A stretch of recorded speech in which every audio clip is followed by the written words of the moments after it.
प्रदीप जी मिश्रा सीहोर वाले के श्रीमुख से शिव महापुराण कथा का विशेष प्रसारण।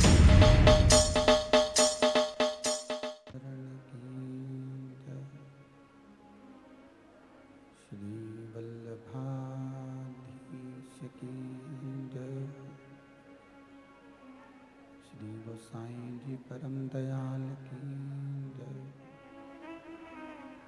चिंता संतान हंतारो यत्पदानुरेणवा सुयानं तनीचार्यानं प्रणमामि मुहुः।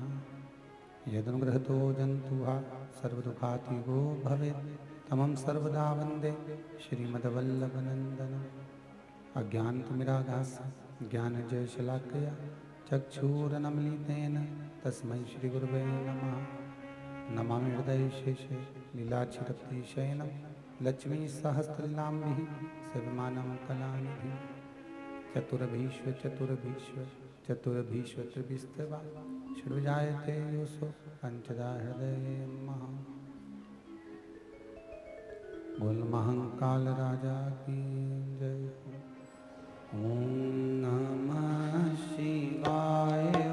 ओम नमः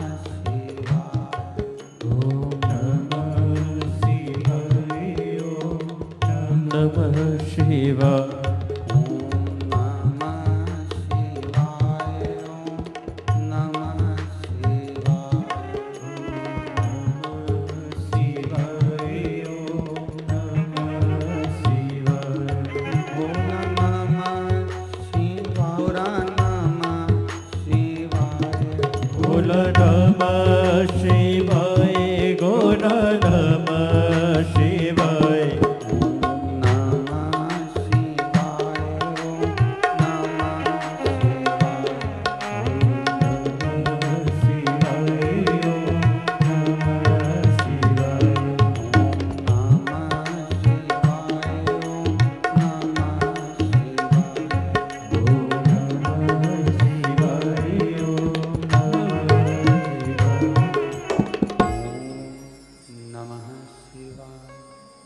ओम नमः शिवाय।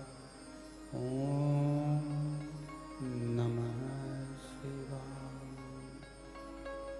हर हर महादेव। हर हर महादेव। हर हर महादेव। काशी विश्वनाथ भगवान भूत बावन भूतेश्वर भगवान शिव जिनकी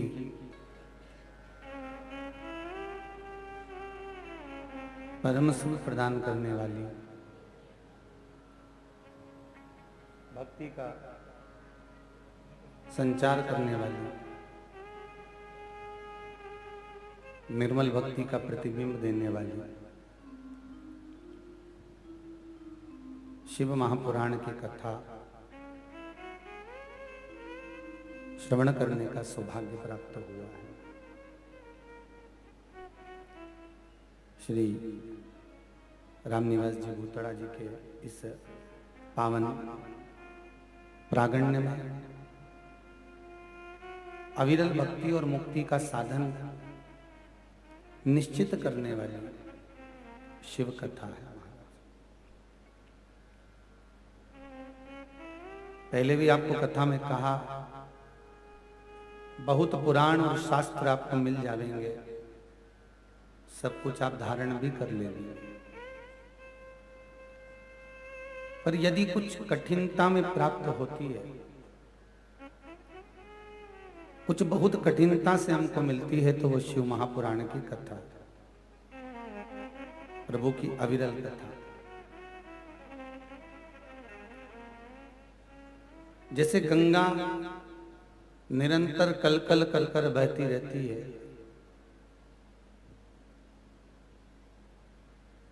और वो अपने एक पथ तक पहुंच जाती है, एक निश्चितता के पथ तक वो पहुंचती है। उसी तरह शिव का अनुमोदन करने वाले, शंकर की कथा का रसपान करने वाले जीव एक दिन भगवान के चरणारविंद तक पहुंच ही जाते हैं। यदि शंकर हमको कुछ देते हैं, शिव यदि हमको कुछ प्रदान कर रहे हैं, तो शंकर सबसे पहले अगर जीव को देते हैं तो भक्ति देते हैं। क्योंकि एक वैष्णव दूसरे वैष्णव को अगर देगा तो भक्ति ही देगा, केवल भक्ति। शंकर हमेशा कहते हैं कि आप देखो, देवी जी के मंदिर में बैठने की जगह होती है, राम जी के मंदिर में बैठने की जगह होती है, गणेश जी के मंदिर में बैठने की जगह होती है। जिस मंदिर में जाओगे उसमें कहीं ना कहीं मंदिर के अंदर बैठने की जगह मिलेगी, पर भूत भावन भूतेश्वर मेरे शंकर के मंदिर में कहीं बैठने की जगह रहती नहीं है। जो भी जाता है इतना पानी ढोल कर आता है कि साड़ी बचाकर तो जल चढ़ाना पड़ता है। शंकर के मंदिर में बैठने की जगह नहीं है, शिव के मंदिर में बैठने की जगह निश्चित नहीं। क्यों? क्योंकि भगवान शंकर कहते हैं कि मेरे पास बैठकर टाइम बर्बाद मत करो, मैं जिसकी आराधना में लगा हूं तुम भी उसकी आराधना में लग जाओ और अपने घर जाकर जल चढ़ाकर भगवत भजन करो। भक्ति दे रहे हैं शिव, यदि दे रहे हैं तो केवल भक्ति। हाँ, उसके दरवाजे पर से कोई खाली नहीं जाता।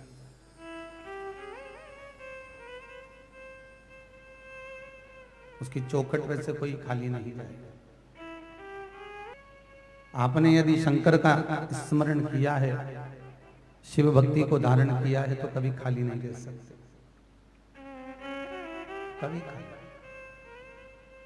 तेरे दरबार की बाबा निराली शान देखी है, तेरे दरबार की बाबा निराली शान देखी है। तुझे देते नहीं देखा और झोली भरी देखी।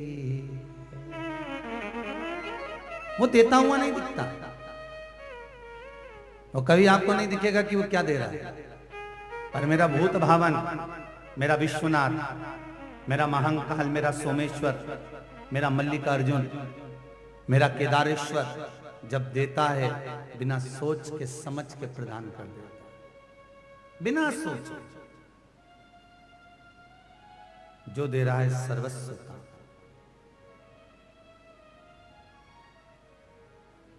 कोई पूछ रहा था, गुरुजी बच्चे लोग बहुत प्रश्न करते हैं, बहुत।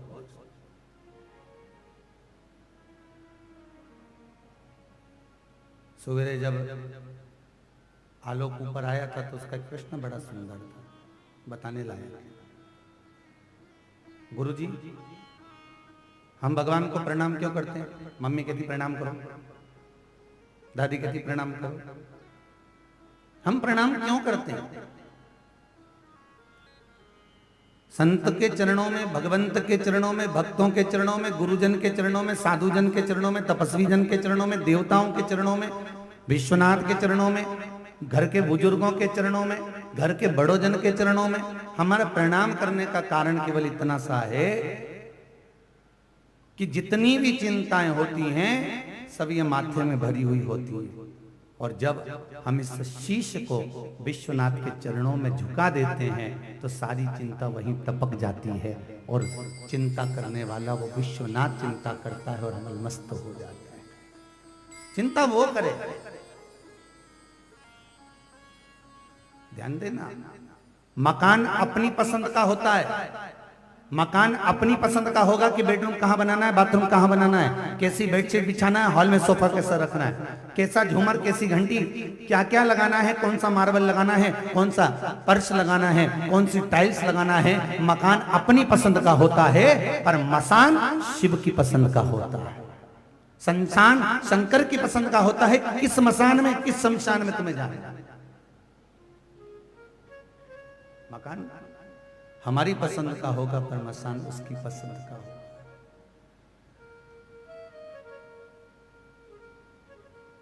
इसलिए शिव कथा कहती है, काम करते रहो, नाम जपते रहो, नाम जपो।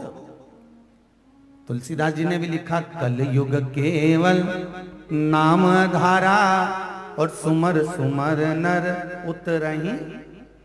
कलयुग में नाम स्मरण को तुलसीदास बाबा भी वर्णन कर रहे हैं कि नाम का स्मरण करिए, जपो, सत्संग करो, संकीर्तन करो, भजन करो, कीर्तन करो, शिव महापुराण को धारण करो। कहीं सत्संग हो रहा हो, कहीं शिव पुराण सुनने को मिल रही हो, तो वहां जाकर बैठ जाओ, भले एक क्षण की मिले, पर उस जगह पर बैठो। सत्संग का फल कितना है, भजन का फल कितना है, कीर्तन का स्मरण कितना है।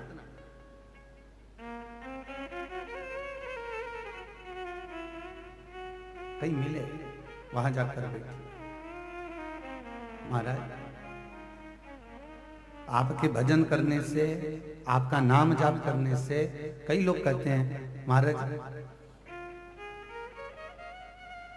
मंदिर जाने से क्या पाप कटता है?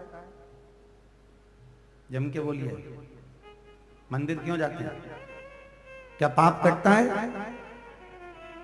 शिव महापुराण की कथा कहती है, मंदिर में जाने से पाप नहीं कटता।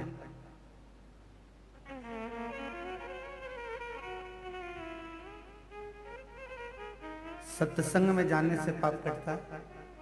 अरे बोलो तो सही, जल्दी कटता है। मंदिर जाने पर पाप नहीं कटा है, सत्संग में पहुंचने पर पाप कटा। क्यों कटा? तो कहा, सत्संग में जब हम बैठते हैं, भजन में हम बैठते हैं, कीर्तन में हम बैठते हैं, भगवान शंकर की पावन कथा में जब हम बैठते हैं, और जब हम बैठकर नाम जाप करते हैं, सबके साथ बैठकर भजन जब गाते हैं, तो नाम जाप करने से स्मरण होता है, स्मरण से ही रमण होता है, और रमण से ही पाप का मरण होता है। इसलिए तुलसीदास जी ने कहा, तुलसीदास जी ये नहीं लिखे कि आप मंदिर जाओ, तुलसीदास जी ये नहीं लिखे कि आप कहीं जाइए। तुलसीदास जी तो कहते हैं, जहां बैठे हो, जिस सत्संग में पहुंचे हो, वहां पर बस मंत्र जाप करिए, नाम जाप करिए कि कलयुग केवल नाम धारा, सुमर सुमर नर उतरहि पारा। भगवत भजन में डूबने का प्रयास करो। एक पत्थर का टुकड़ा एक बार मंदिर के अंदर जाता है, एक पत्थर की मूर्ति एक बार मंदिर के अंदर जाती है, और वो भगवान बन जाती है। बनती कि नहीं बनती? पत्थर का टुकड़ा मंदिर में गया और भगवान बन गया, पत्थर की मूर्ति मंदिर में गई और भगवान बन गई। और इंसान रोज मंदिर जाता है तो भी इंसान नहीं बन पाता है साहब, तो भी वही छल, तो भी वही कपट, तो भी वही प्रपंच, वही हमारा छल बेईमानी सब वैसी की वैसी रहती।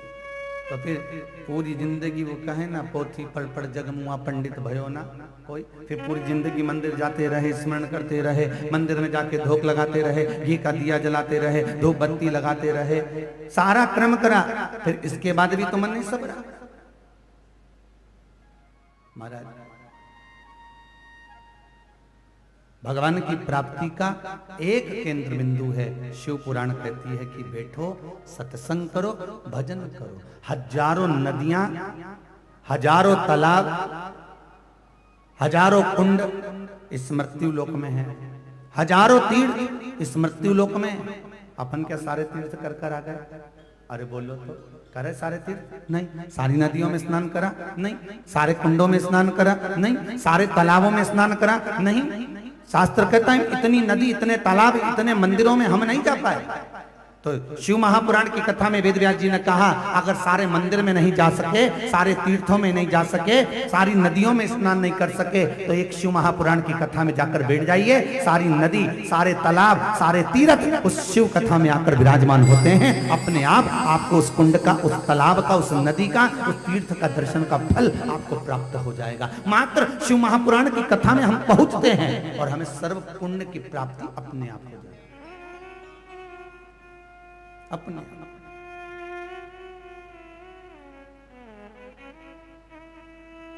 सर्व पुण्य की प्राप्ति। कल अपन ने कथा में श्रवण किया था, भगवान शिव पार्वती जी को ब्याहने के लिए जा रहे हैं।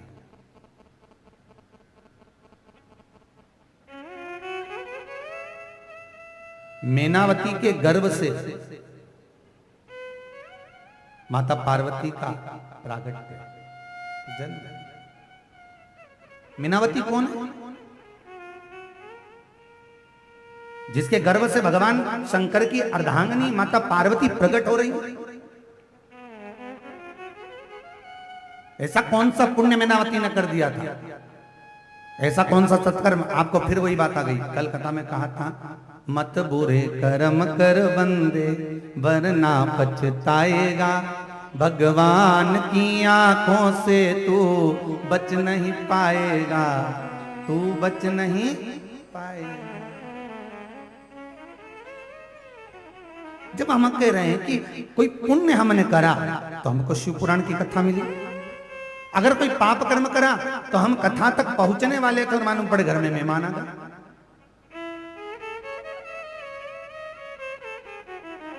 हमारा पुण्य हमको कथा तक ले जाएगा और हमारा पाप हमको पुण्य ले जा रहा है, कथा पाप रोकने का प्रयास कर। पुण्य परमात्मा की शरणागति तक लेकर जा रहे हैं, पाप रोकने का प्रयास कर। तो मेनावती ऐसा कौन सा पुण्य करी? मेनावती ने ऐसा कौन सा सत्कर्म करा? मेनावती ने ऐसा कौन सा पुण्य धारण करा कि मेनावती आज माता पार्वती की मां बनकर आनंद सुख को पा रही?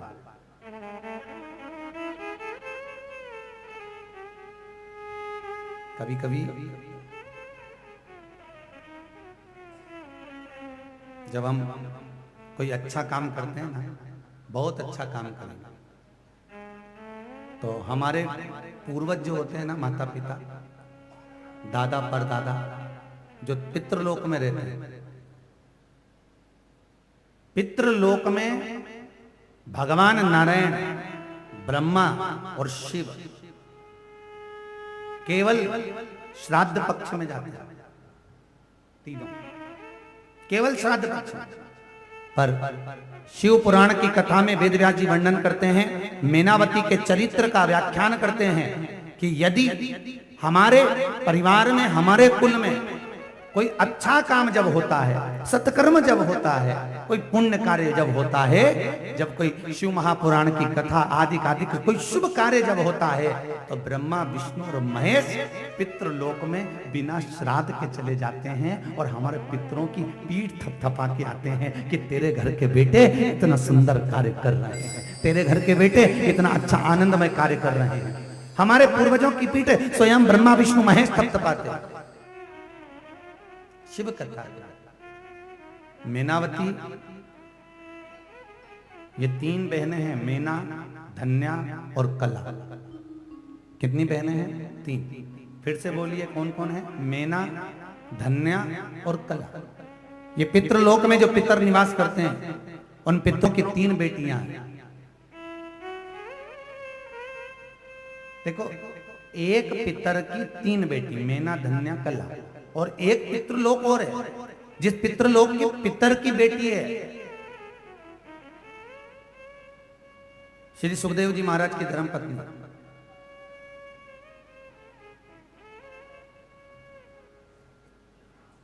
वो पितृलोक में निवास करते।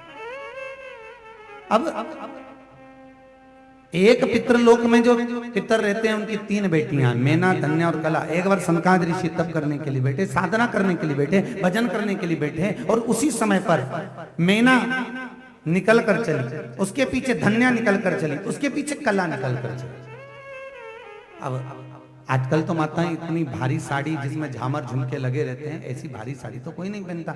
बहुत किलो किलो की होती थी वो साड़ियां, वो लहंगा चोली बहुत किलो किलो का। और जब मेना निकल कर गई, सनकादिक ऋषि तप कर रहे थे, तो सनत कुमार की जंघा पर, छोटे छोटे सनत कुमार तप में लीन थे, उनकी जंघा पर खरोच लग गई।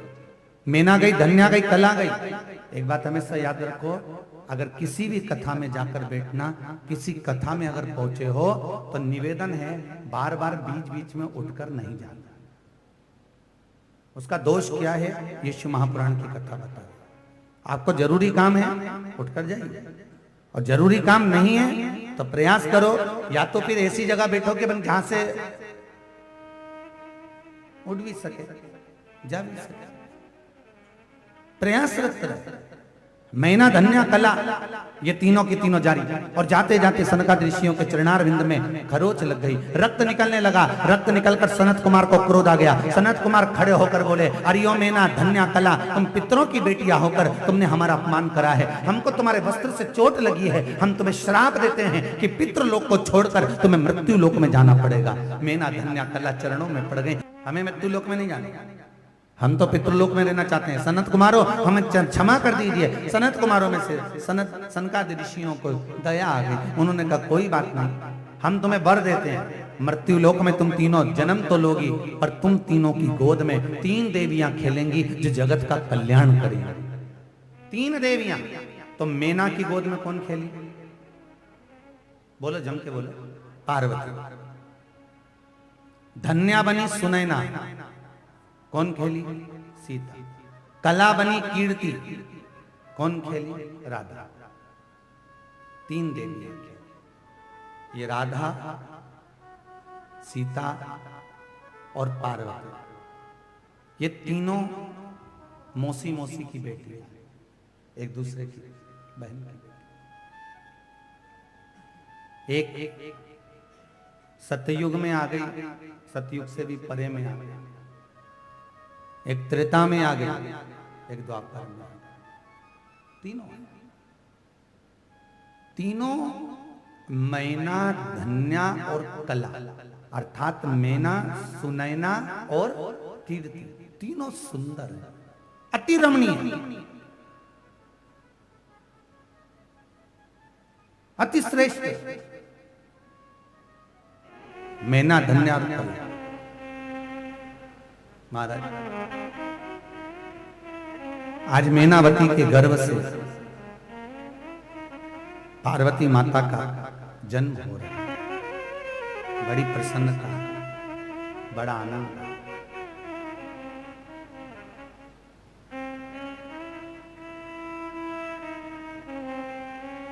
भगवान शिव की अर्धांगिनी माता जगतजननी जगदम्बा मां पार्वती आज प्रकट हो रही है।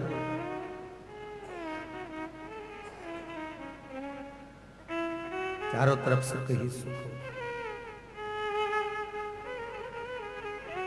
जैसे ही पार्वती मैया का जन्म हुआ,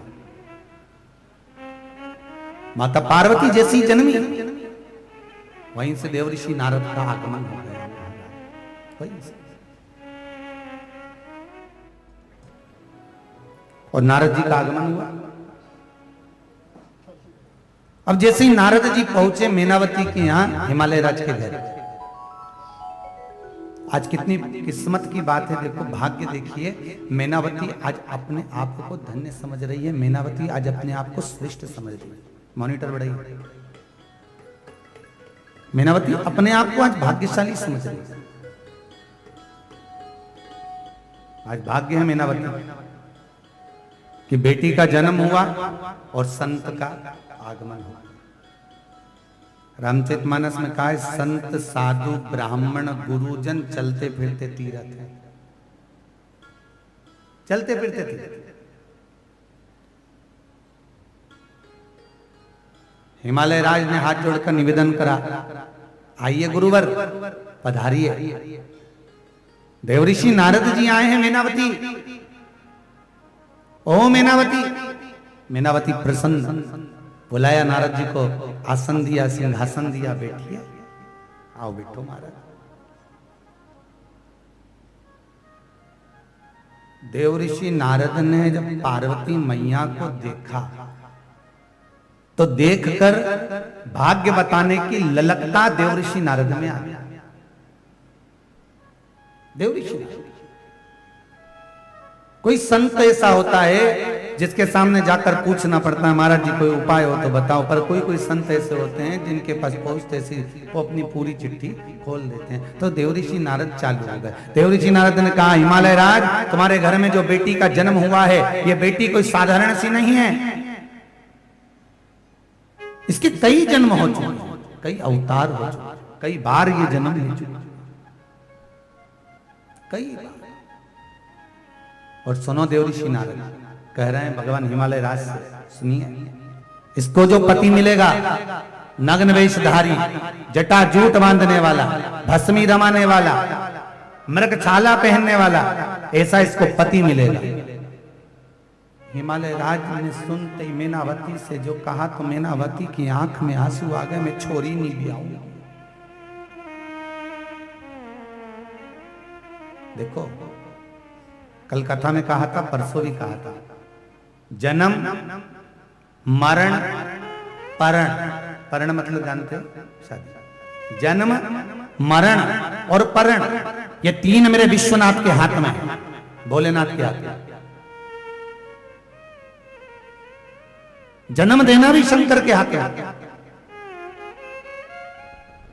मैडम ने कह दिया अभी बहू को 15 दिन की देरी है, अभी बच्चा नहीं होता, और मालूम पड़े भगवान विश्वनाथ ने जैसे ही छोड़ा 3 दिन में ही बालक हो गया, ये उसके हाथ। जन्म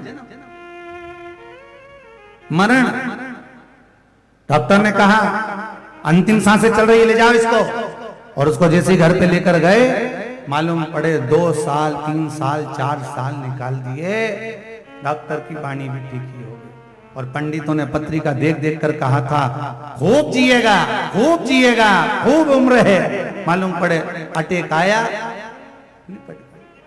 जन्म मरण और तीसरे नंबर पर है परण। तुम कितना भी विचार कर कर बैठना, लड़की की शादी करूंगी, ऐसा लड़का चाहिए, ऐसा चाहिए, वैसा चाहिए, सब कुछ तुम सोच कर बैठी हो, सब कुछ, सब कुछ सोच। और मां के बराबर दुनिया में कोई सोच भी नहीं सकता, ये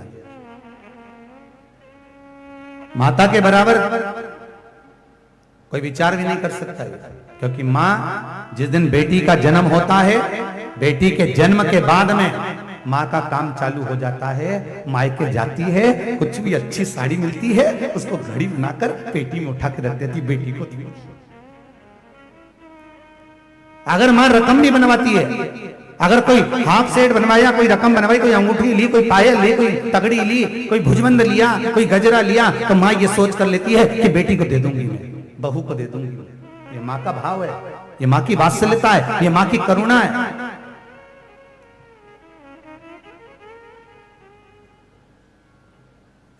मैं तो अच्छा सोचो, खूब जोरदार सोचा, इसके बाद भी अगर बेटी के लिए सब कुछ देख कर दिया और मालूम पड़े दुख आ गया तो क्या कर लोगे? अरे बोलो तो सही। तुम बच्चों को पढ़ा सकते हो, तुम बच्चों को लिखा सकते हो, तुम बच्चों को अच्छे से अच्छे स्कूल में भेज सकते हो, आप अपने बेटे को विद्वान से विद्वान बना सकते हो, एक से बढ़कर एक स्कूल में, एक से बढ़कर एक कॉलेज में आप अपने बच्चों को पढ़ा सकते हो, एक से बढ़कर एक ट्यूशन लगा सकते हो, उसको पढ़ा लिखा कर अव्वल बना सकते हो, सब कुछ बना सकते हो तुम अपने बच्चों को, पर अपने बच्चे का भाग्य नहीं बना सकते। भाग्य बनाने वाला तो मेरा भोले विश्वनाथ। कई लोग कहते महाराज जी, व्यक्ति को उसके भाग्य का मिलता है कि कर्म का मिलता है? क्योंकि आजकल के लड़के बहुत प्रश्न करते हैं महाराज।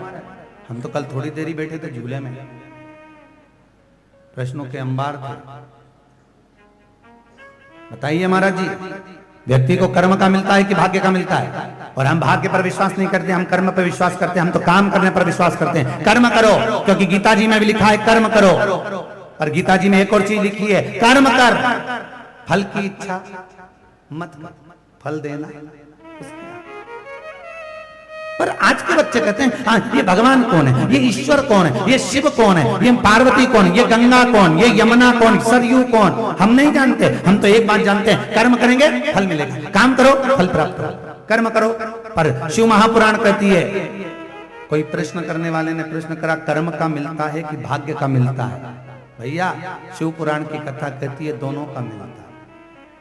लाकर में रकम रख दो, बैंक के लाकर में होगा ना तुम्हारा भी, बैंक का एक एक लाकर, उसमें तुमने रकम रख दी, उसकी चाबी कितनी होती है?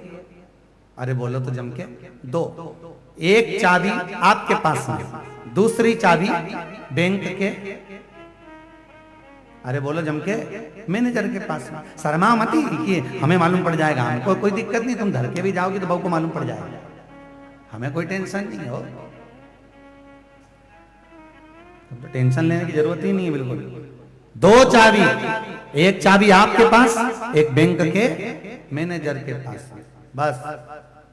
अब एक बात याद रखना, तुम अपनी चाबी लगाकर कितना भी खोलने का प्रयास करो, क्या वो लाकर खुल जाएगा? नहीं, जब तक बैंक का मैनेजर चाबी लगाकर नहीं जाए। और बैंक का मैनेजर कितनी भी चाबी लगा ले तो क्या लाकर खुल जाएगा?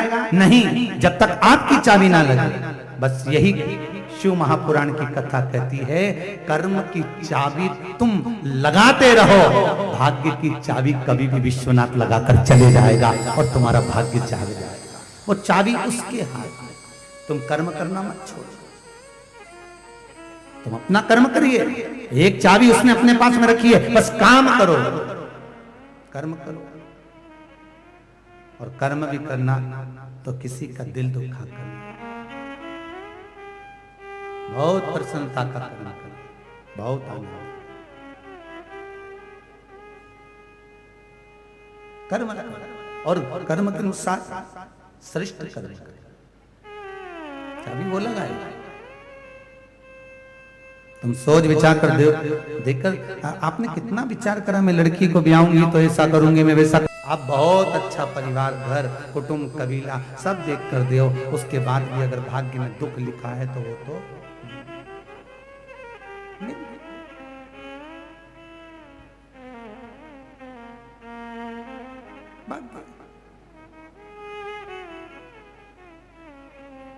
अब मैनावती बोल रही, माता मैनावती के आंख में आंसू है और मैनावती कहती है कि मैं अपनी बेटी नहीं ब्याहूंगी। इतने में तुरंत हिमालय राज की बड़ी बेटी दौड़ कर आ गई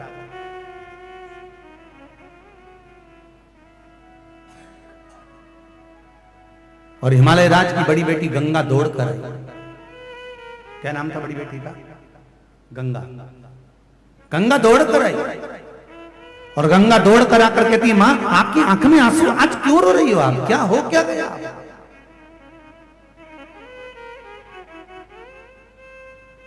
क्या बात किया है?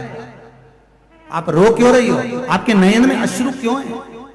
आप आंसू क्यों डाल रही हो? क्या हो गया आप?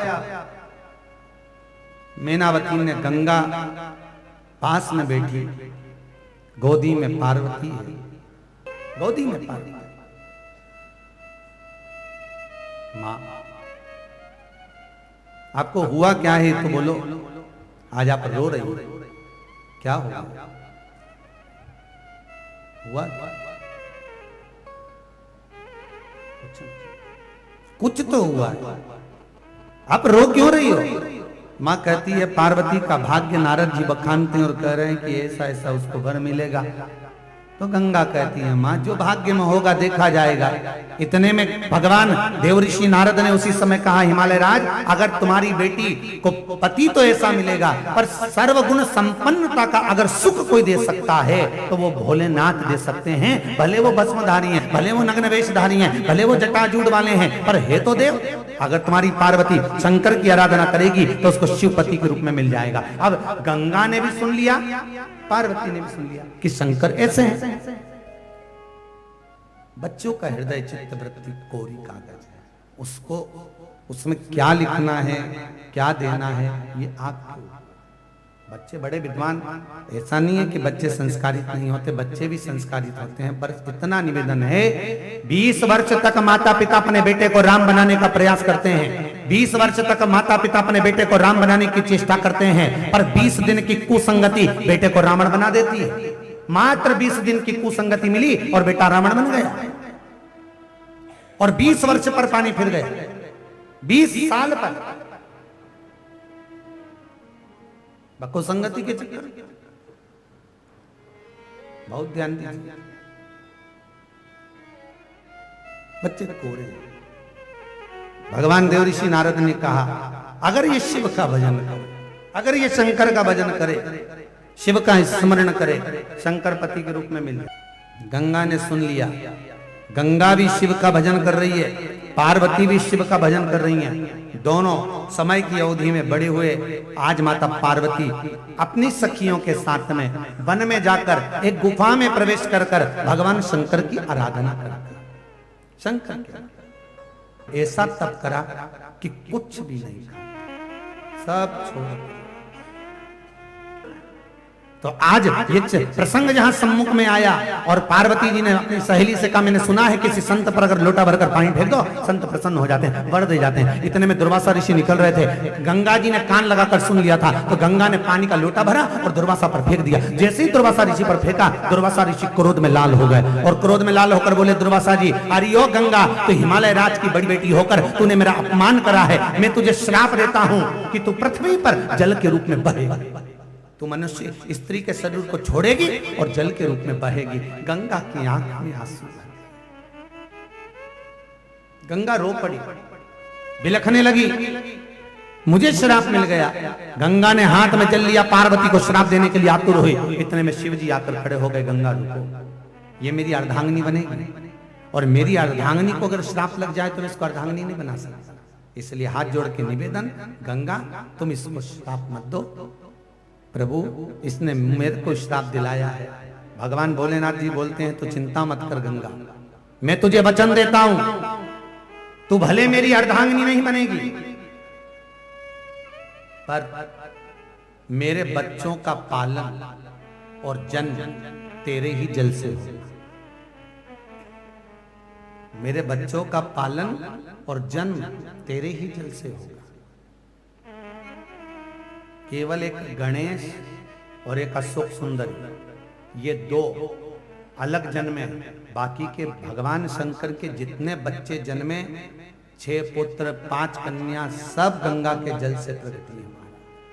सब गंगा,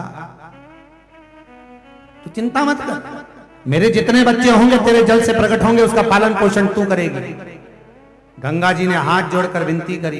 इतने में पार्वती जी पास में आई और पार्वती जी ने भोलेनाथ जी से कहा, मेरे को क्षमा कर दो, मेरी बहन के साथ मैंने छल करा है। भगवान शंकर कहते हैं, पार्वती, ये गंगा जब जल के रूप में बहेगी, सबसे पहली डुबकी तू लगाना, और हर हर महादेव कहकर जब डुबकी लगाएगी, गंगे हर कहकर जब डुबकी लगाएगी, तो गंगा और हर का जब संबोधन बोलेगी, तब जाकर पार्वती तेरे ऊपर से पाप श्राप सब कट जाएगा और तेरा निर्मल पवित्र हो जाएगा। आज भी हमारे हिंदू धर्म में एक रीति है, गंगा की जब डुबकी लगाते हैं तो क्या बोलते हैं, गंगे हर हर हर गंगे, गंगे हर, पूरे घाट पर लिखा रहता है गंगा हर, हर हर गंगे, गंगे हर, हर हर गंगे। क्यों? क्योंकि गंगा के साथ में हर हर का जो संबोधन है, एक बार पार्वती हर बोल रही है, वो गंगा के स्वरूप का भाव है, और एक बार पार्वती हर बोल रही है, वो पार्वती के स्वरूप का भाव संबोधन। इसलिए हर हर कितनी बार बोला? 2 बार, हर हर का मेरा अविरल बहने वाली गंगा। जब भागीरथ बाबा ने तप करा,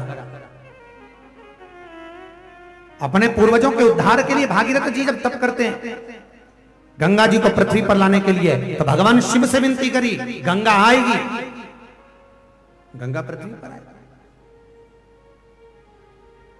पहुंचेगी।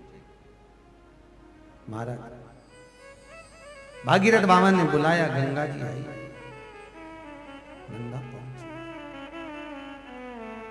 और कोई साधारण सी गंगा नहीं, भागीरथ जी लाए पृथ्वी, आनंद में बहने वाली। पार्वती मैया सुनी, आई। भगवान शिव ने बहुत परीक्षा ली, बहुत परीक्षा भगवान शिव लिए, और भगवान शंकर ने जो परीक्षा ली है, ऐसी ऐसी परीक्षा भगवान शंकर पार्वती की लेते हैं कि पार्वती हर परीक्षा में पास होती चली जाती है। अंत में भगवान शंकर समाधि में लीन होते हैं तो कामदेव समाधि को तोड़ देते हैं और पार्वती और शिव का मंगल विवाह पक्का हो जाता है। अच्छा, पार्वती ज्यादा सुंदर कि शंकर ज्यादा सुंदर?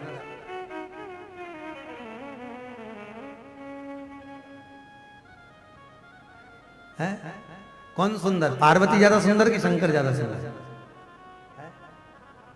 दोनों सुंदर। शंकर जी ज्यादा सुंदर।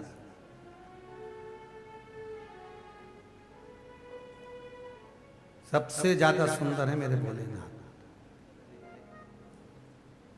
बड़े सुंदर शिव, बड़े सुंदर। एक बार गणेश जी ने कह दिया था भगवान शंकर से, शिव जी स्नान करके बैठे थे, भस्मी रमाए हुए थे,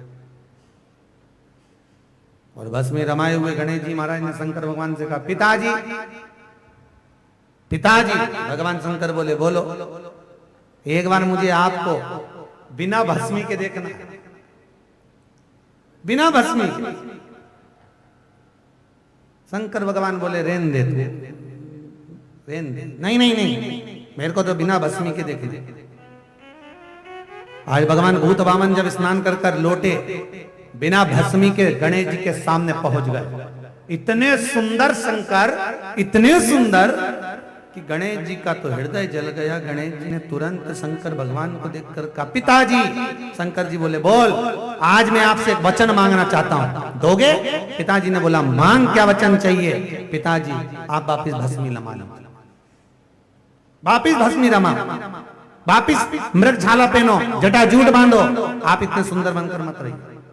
शंकर भगवान ने पूछा, वो क्यों, काय के लिए? गणेश जी बोले, मैं मेरी मां से ज्यादा सुंदर आपको देख नहीं सकता।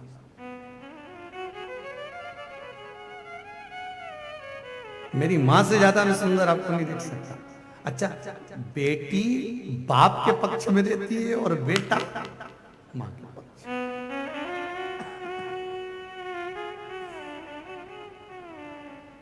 बेटी बाप के पक्ष में, बेटा मां के। अब वापिस वैसे हो जाओ। शंकर तो बड़े सुंदर, शिव अति रमणीय। पार्वती जी कहती हैं, मैं शंकर के चरणारविंद का भी अनुमोदन करूं।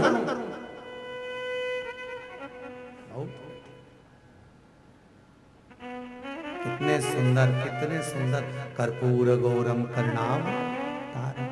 भगवान विष्णु भूत भावन भूतेश्वर शंकर के पास में पहुंचे और बाबा भूतनाथ के पास में पहुंचकर निवेदन किया, भोलेनाथ बारात कब लेकर चलोगे? शंकर भगवान बोले, मेरा पाउडर का डब्बा नहीं मिल रहा, जब तक पाउडर लगाऊंगा नहीं तब तक जाऊंगा। तो तुम्हारा पाउडर का डब्बा हम ला देते। शंकर भगवान बोले, ऐसा पाउडर तुम लगाते हो, हमारा पाउडर तो दूसरा है।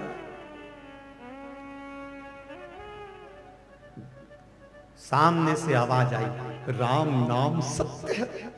जैसे ही आवाज आई, शंकर नाचने लगे, मेरा पाउडर का डब्बा आ गया, मेरा पाउडर। शिव जी नाचे। शंकर की बारात जब निकली थी, जब सामने से मुर्दा निकला था, अर्थी निकली थी।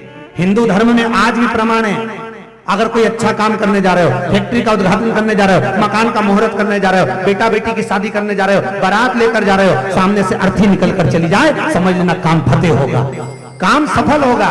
आज भी हिंदू धर्म की रीति है महाराज। रात्रि को स्वप्न में अर्थी दिखे, समझ लेना कोई खुशखबरी आने वाली है। रात को अगर किसी को मरा हुआ देख लो, समझ लो उसकी महाराज आज रोज दिखेगा।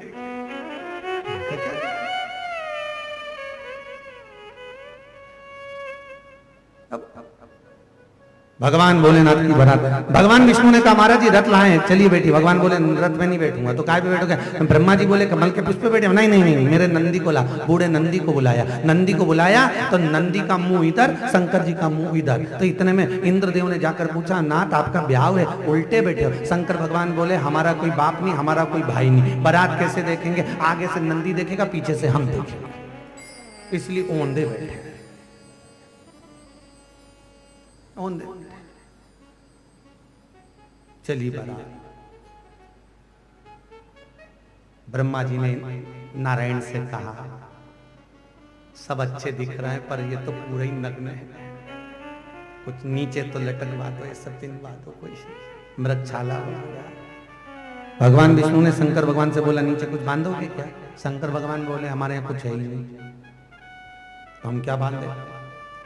भगवान विष्णु बोले हमारा पीताम्बर ले लो, बांध लो। भगवान बोले ये पीताम्बर नहीं बांधूंगा मैं। अभी आया अंदर से, अंदर गए तो एक मृगछाला पड़ी थी जिस पे बैठते थे, उसी को लपेट लिया।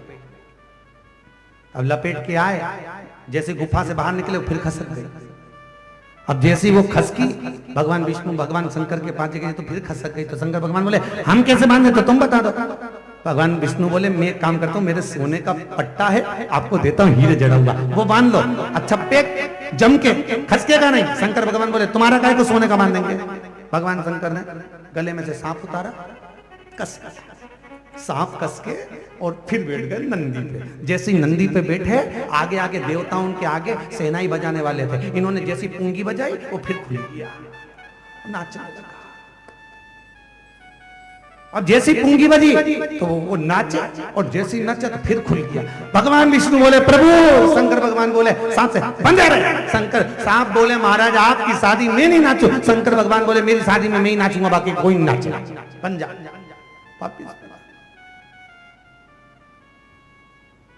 चली बारात। ब्रह्मा जी ने भगवान नारायण से कहा बारात अच्छी नहीं लग रही। भगवान विष्णु बोले इससे अच्छी और कहां मिलेगी?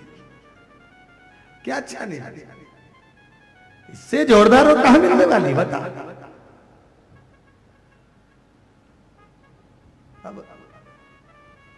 भगवान बोले ब्रह्मा जी जैसे बारात तो अच्छी है पर दूल्हा अच्छा नहीं लगा।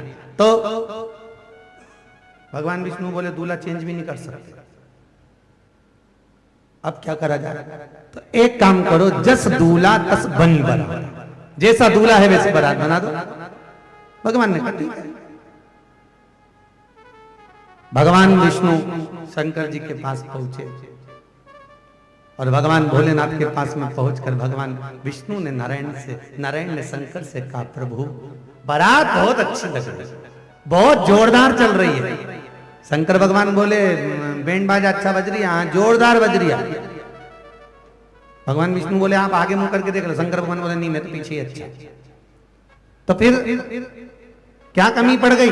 भगवान नारायण बोले प्रभु बराती तो अच्छे हैं, पर दूल्हे आप और आपके जैसे अगर बराती और आ जाए तो बारात की शोभा बढ़ जाएगी, चार चांद लग जाएंगे। शंकर भगवान बोले इतनी सी बात। शंकर जी ने डमरू खड़काया, जैसे ही डमरू बजाया डाकनी पिशाचनी चुड़ैल भूत भयंकर आ गए। किसी के 12 हाथ, किसी के 12 मुंह, किसी के 10 मुंह, किसी का मुंह नहीं, किसी का पेट नहीं, किसी के पाँव नहीं, और गज भर की जीवान ऐसा ऐसा रूप धर के आए और सारे के सारे आके नाचने लगे। जैसे ही नाचे इंद्रदेव ने ब्रह्मा जी से कहा ब्रह्मदेव देवता हो नाच रहे, कोई तो कथक कर रहा, कोई भांगड़ा कर रहा, कोई गरबा कर रहा, पर ये भूत चुड़ैल ऐसे नाच रहे समझ में नहीं आ रहा है डांस का नाम क्या है। तो भगवान ब्रह्मा बोले जो समझ में नहीं आए उसको समझो डिस्को, जो नहीं समझ में आए प्रभु।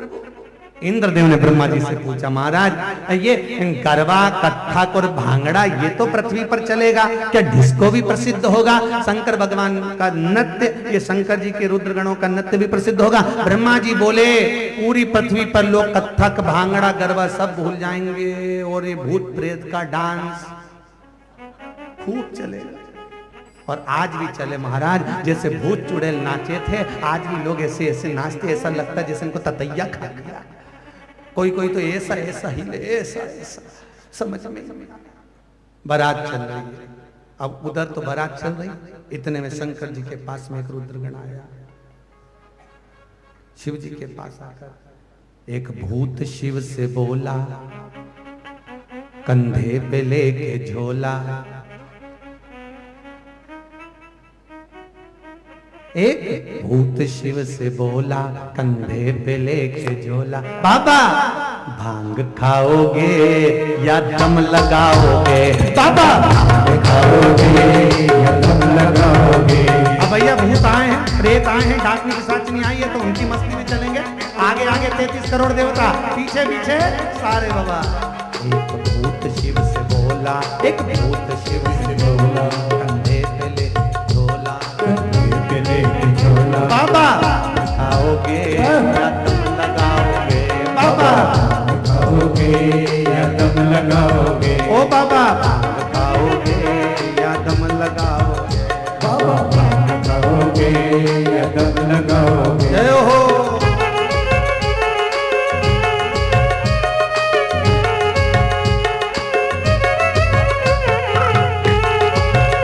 ताली से बजाते।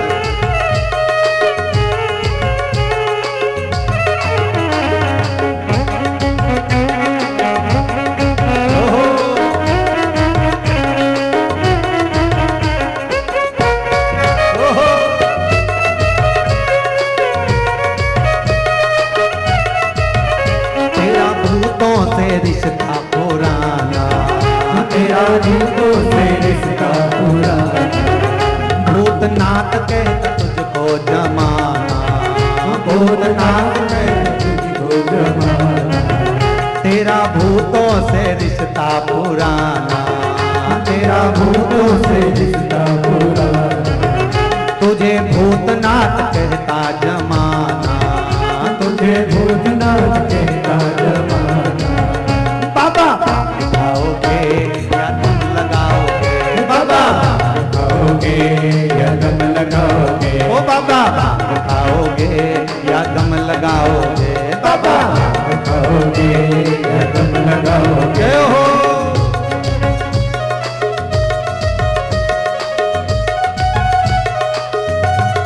जय हो।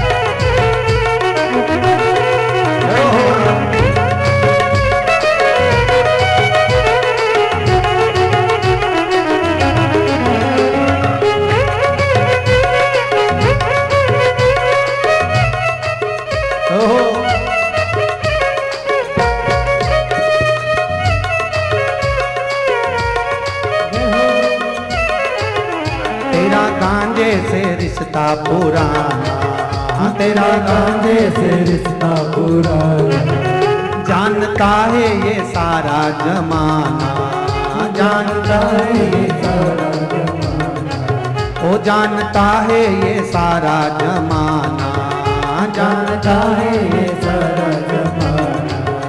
बाबा खाओगे या दम लगाओगे, बाबा खाओगे या दम लगाओगे, ओ बाबा खाओगे या दम लगाओगे, बाबा खाओगे या दम लगाओगे। भूत शिव से बोला कंधे पे लेके झोला, एक भूत शिव से बोला लेके झोला, बाबा खाओगे या दम लगाओगे, बाबा खाओगे या दम लगाओगे, ओ बाबा खाओगे या दम लगाओगे, बाबा खाओगे या दम लगाओगे। यो हो।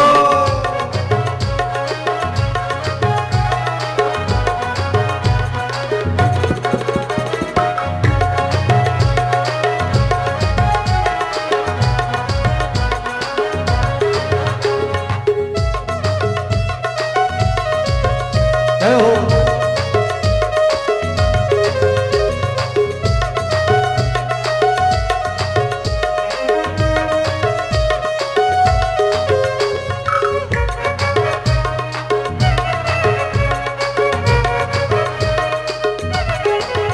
तेरा भूतों से रिश्ता पुराना, तेरा भूतों से रिश्ता पुराना, जानता है ये सारा जमाना, जानता है ये सारा जमाना, ओ जानता है ये सारा जमाना, जानता है ये सारा जमाना।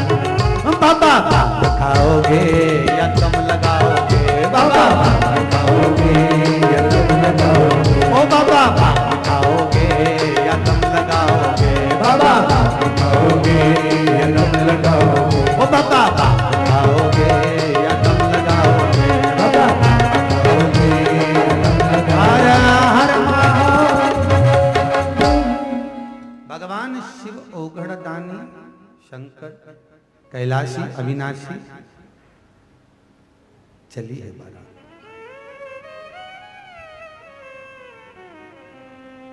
चली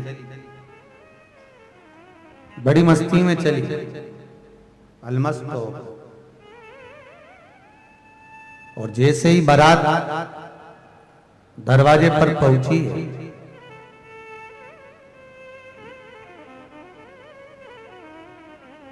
मैनावती आरती की थाली सजा कर लाई। दरवाजे पर दूल्हा आता है, आरती उतरती है, दोनों की उतरती। दूल्हा दरवाजे पर आता है, सास आरती उतारती है। और जब बहू पहली बार दरवाजे पर आती है तो सास अरे बोले तो आरती उतारती। बस सास को एक ही मौका मिलता है बहू की आरती उतारने का, उसके बाद तो बहू सास की रोज उतारती है। कभी कभी एक दिन में 3-3 बार भी उतार देती है, उसका कोई ठिकाना नहीं। मन होना चाहिए। अब आरती जैसे ही शंकर जी को देखा, मैनावती की आंख में आंसू भर गए। मेरी बेटी की किस्मत में ऐसा लिखा था।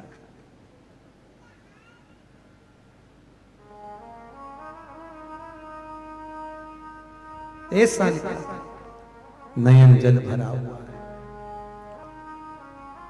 दौड़कर आरती की थाली नीचे रखकर पार्वती से जाकर कहा, शिव तो ठेरे कैलाशी, अरे गोरा पछताओगी।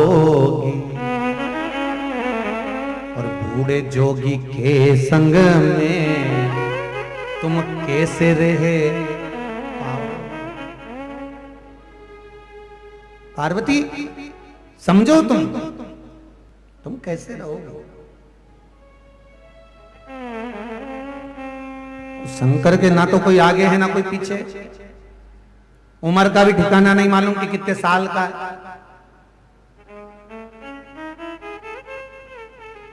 भगवान कृष्ण की तो उम्र मालूम है कि भाई 5200 साल हो गए, इनको इतने हो गए, राम जी को इतने हो गए। शंकर जी का तो मालूम ही नहीं कितने साल हो गए। 51 शादी तो पहले ही कर चुका है, ये तो 52 में नंबर की 52। पार्वती मान मेरा कहना। पार्वती जी बोली, मां भाग्य में अगर सुख होगा तो सुख मिलेगा और दुख होगा दुख। तू क्यों चिंता करती है मां? मेरा विवाह शिव जी के साथ होगा। चली दर्शन करने। पार्वती माता शंकर जी का दर्शन करने आई। जैसे ही आई उधर दर्शन के लिए गई तो नंदी को लगा मां आगे से दर्शन करेगी तो नंदी फिर घूम गया। नंदी को क्या मालूम था कि ओंधा बैठा। पार्वती जी उधर गई, नंदी फिर घूम गया। शंकर भगवान की कुछ भांवर दरवाजे पर पड़ गई पार्वती के साथ। इसलिए आज भी मारवाड़ी माहेश्वरी में अगर ओरिजिनल मारवाड़ी माहेश्वरी है तो उसके मामा फेरे दरवाजे पर ही होते, क्योंकि महेश की भांवर दरवाजे पर पड़ी थी। भगवान महेश की भांवर दरवाजे पर पड़ी।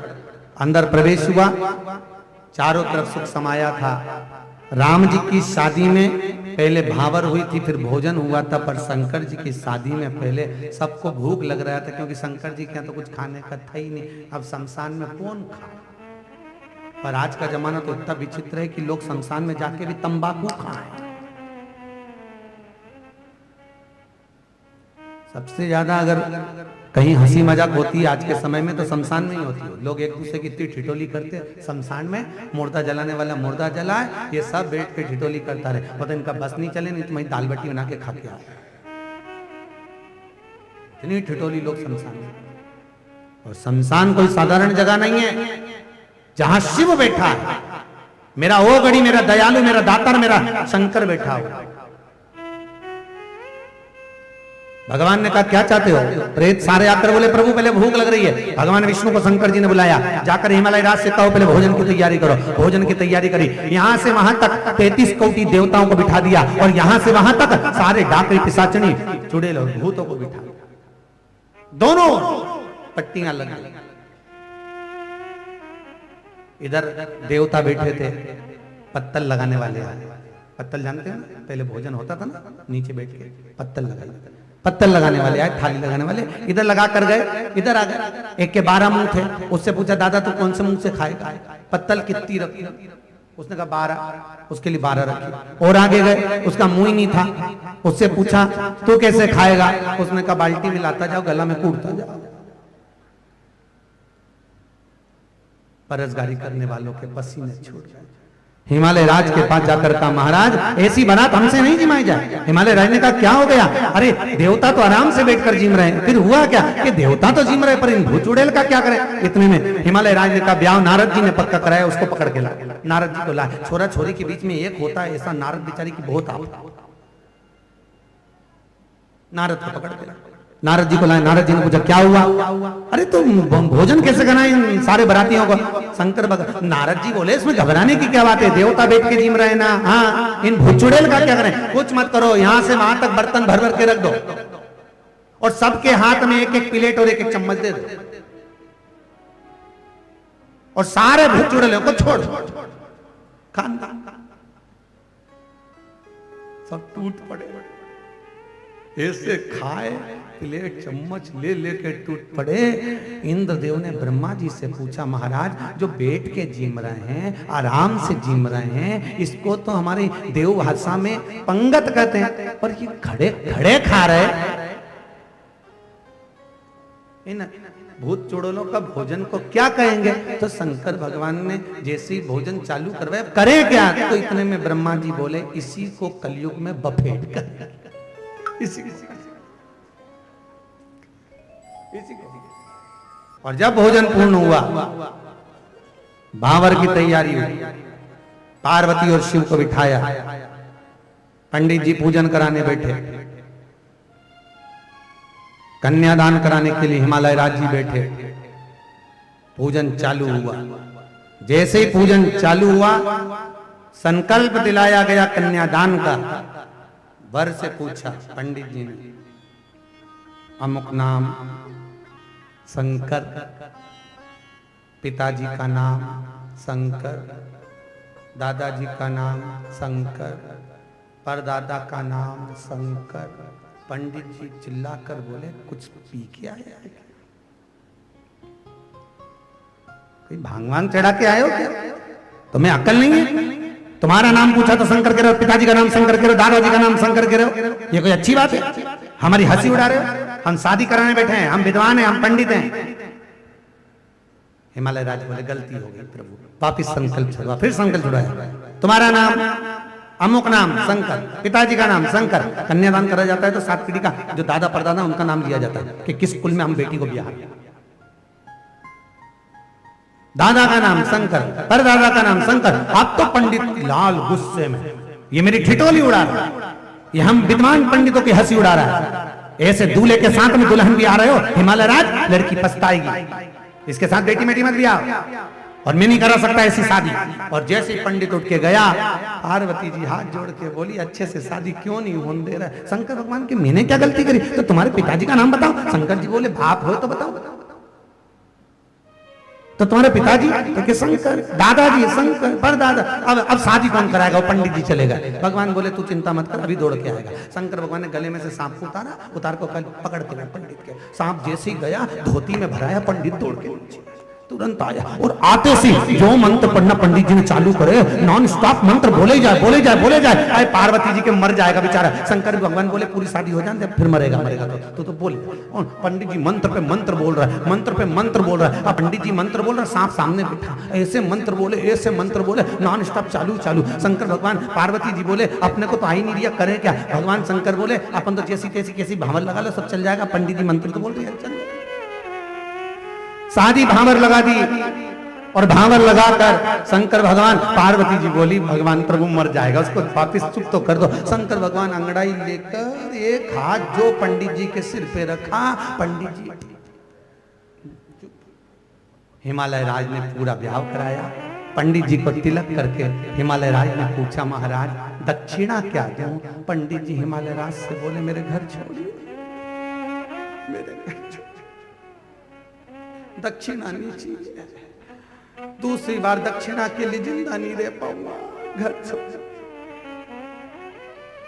भगवान विष्णु ने आके पंडित जी से कहा, शादी की आधी दक्षिणा लड़की वाले देते हैं, आधी दक्षिणा अरे बोलो तो लड़के वाले देते हैं। भगवान विष्णु ने पूछा, पंडित जी बताओ हमारे दूल्हे की तरफ से, शंकर जी की तरफ से क्या दक्षिणा दी जाए?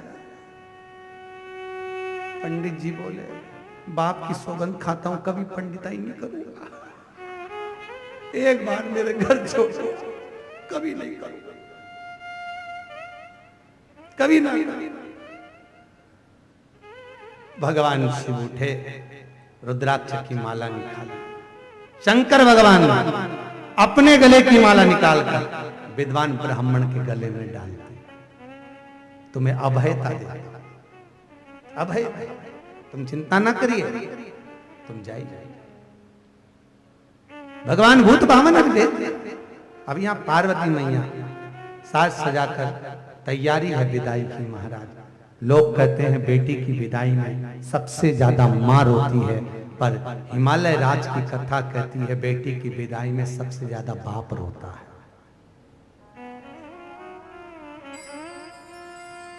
बेटी की विदाई में सबसे ज्यादा बाबुल रोता है, पिता। मां जितना नहीं रोती उतना बाप रोता है। क्यों? बेटा मां को प्रिय है और बेटी बाप को प्रिय है। नहीं अंजलि महाराज, चाहे बूढ़ी से बूढ़ी मां भी हो ना, तो भी उसको मायका याद आता है, तो भी उसको मायका याद आता है। रक्षाबंधन का त्योहार आता है, 30 त्योहार आता है, भले बहन के घर में खूब करोड़ों की संपदा हो और भाई के घर में कुछ भी नहीं होना, तो भी बहन कहती है क्यों रे भैया, तुम मुझे लेने नहीं आए आपकी बार सावन में? भाई कहता है जीजी तेरे यहाँ पर इतना राशि ठाट है, तेरे यहाँ तो एसी के कमरे हैं, मेरे यहाँ कुछ भी नहीं है, मैं तुझे रखूं तो रखूं कैसे? तू मेरे यहाँ आएगी तेरी तबीयत खराब हो जाएगी, इसलिए मैं तुझे बुलाता नहीं, तू वहीं सीख। बूढ़ी से बूढ़ी माँ भी होगी ना, उसको भी मायका याद आता है, बहुत। और बेटी अगर कहीं दूसरे गांव ब्याह जाती है, दूसरे देश चली जाती है, दूसरे गांव में ब्याह कर जाती है, तो दूसरे गांव में जाकर बेटी भी बाबुल को याद कर कर रोती है, बाबुल तूने आखिर मुझे इतनी दूर क्यों पढ़ना है, इतनी दूर क्यों पढ़ना है? मुझे पास में देते तो मेरे को मिलना होता। महाराज बेटी बेटी होती है, बेटा बेटा होता है। दो मित्र मिले बहुत दिनों के बाद। एक मित्र ने दूसरे मित्र से पूछा क्यों दिखता नहीं तू आजकल, रहता कहाँ है? मेरी पूना में जॉब लग गई। और तू? मैं तो अपनी यहीं रह रहा हूं। अच्छा शादी हो गई? आओ, मेरे तो 2 लड़के हैं, मेरे 2 बेटे हैं, और तेरे? मेरी 2 बेटी हैं, एक ये तनु एक ही मन, दोनों मेरी 2 बेटियां हैं। वो लड़के का बाप कहता है अच्छा हुआ भगवान ने मुझे बेटी नहीं दी, बेटियों का ध्यान रखना पड़ता है, कॉलेज छोड़ने जाओ, स्कूल छोड़ने जाओ, यहाँ जाओ वहां जाओ, ध्यान रखो बार बार। अच्छा हुआ भगवान ने लड़के दिए, कहीं पर भी जाएं ध्यान रखने की जरूरत ही नहीं है। बेटी के बाप की आंख में आंसू आ गए। मेरी 2 बेटी, बेटी का हाथ पकड़े थे तनु का, तनु ने सामने वाले अंकल का कुर्ता खींचा, अंकल का कुर्ता खींच कर कहा अंकल आप कहते हो कि अच्छा हुआ भगवान ने आपको बेटी नहीं दी, अंकल मैं कहती हूं भगवान बेटियां हमेशा किस्मत वाले को देता है, कभी खोलनों को नहीं देता।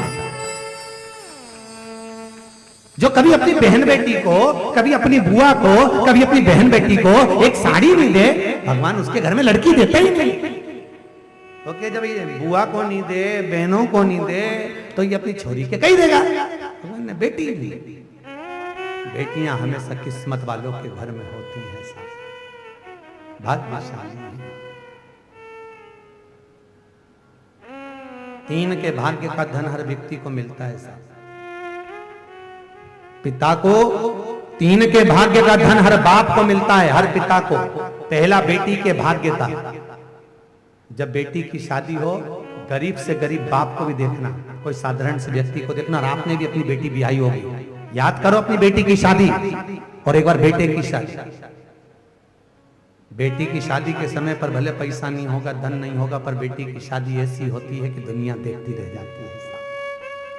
बेटी के भाग्य का धन बाबुल को मिलता है, गौ माता के भाग्य का धन बाप को मिलता है, संत ब्राह्मण के भाग्य का धन बाप को मिलता है। देने से कभी नहीं घटता, बहन बेटी को देने से नहीं घटेगा।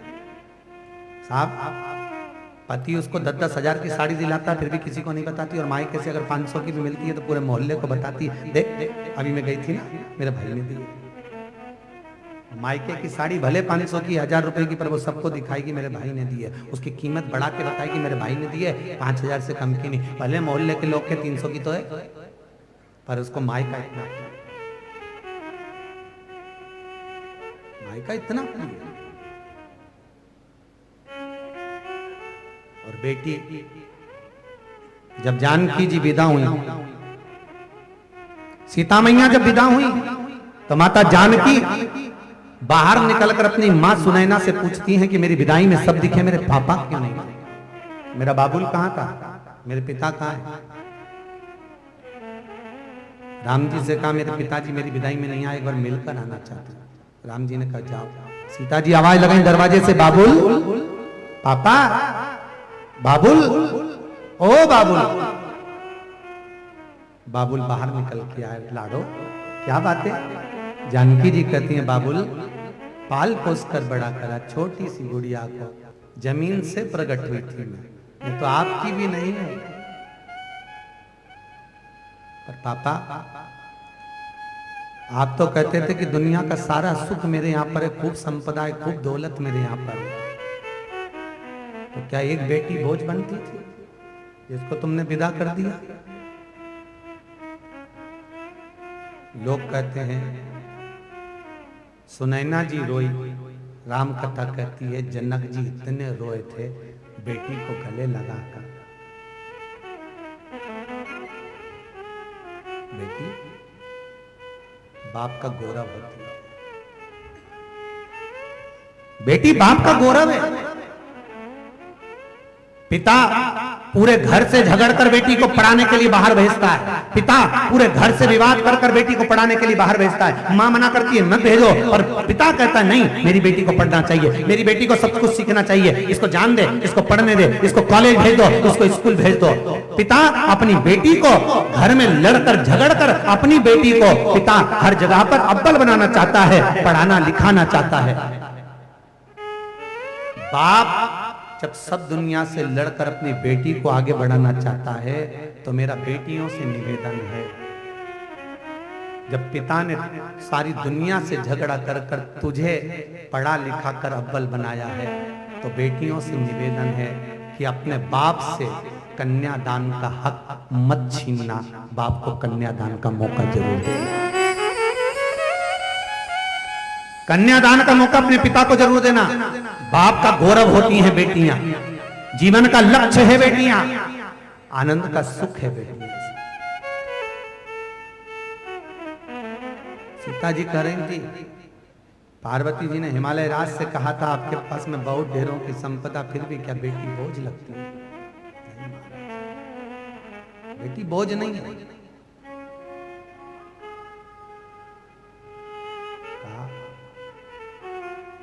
कि सो अमीर साहूकार मारा बाबुल, बेटी धरी ना जा। हाथ का चूड़ा बाबुल हमको दीजो, और चुंदड़ी रतन जड़ायो रे मारा बाबुल, छोरी धरी ना जा। बेटी की विदाई से पहले बाप अपनी पत्नी से कहता है, सुन उसको ये चीज पसंद है, उसको रख देना, बेटी में सब सामान रख दे।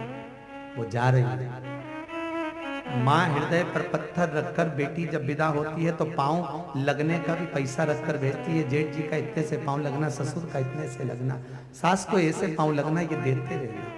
बेटी कहती मम्मी पापा ये पैसा क्यों रख रहे हो? बेटा रीति है। जब बेटी घर से विदा होती है पहली बार, घर को मुड़ मुड़ कर देखती है। कल भावर डलकर उसको जाना है, आज पूरे घर में चहकती हुई घूमती हुई देखती है। शादी के समय पर 3 को नींद नहीं आती, एक बेटी को, एक माँ को, एक बाप को। बेटी रात भर सोचती है मेरे पापा मेरे बिगड़ नहीं रहते, उनको थोड़ा सा भी कुछ जरूरत पड़ती है मैं दौड़कर जल दे देती हूँ। जब मैं चली जाऊंगी तो पापा को पानी कौन देगा? मेरी माँ से नहीं बनता, मैं दौड़कर कुछ दे देती हूँ। चली जाऊंगी मेरी माँ को कौन देगा? माँ खुद अच्छी साड़ी नहीं पहनती, घड़ी बना बना कर उसमें फाल पीको लगा लगा कर बेटी की अटैची में रख कर दे देती।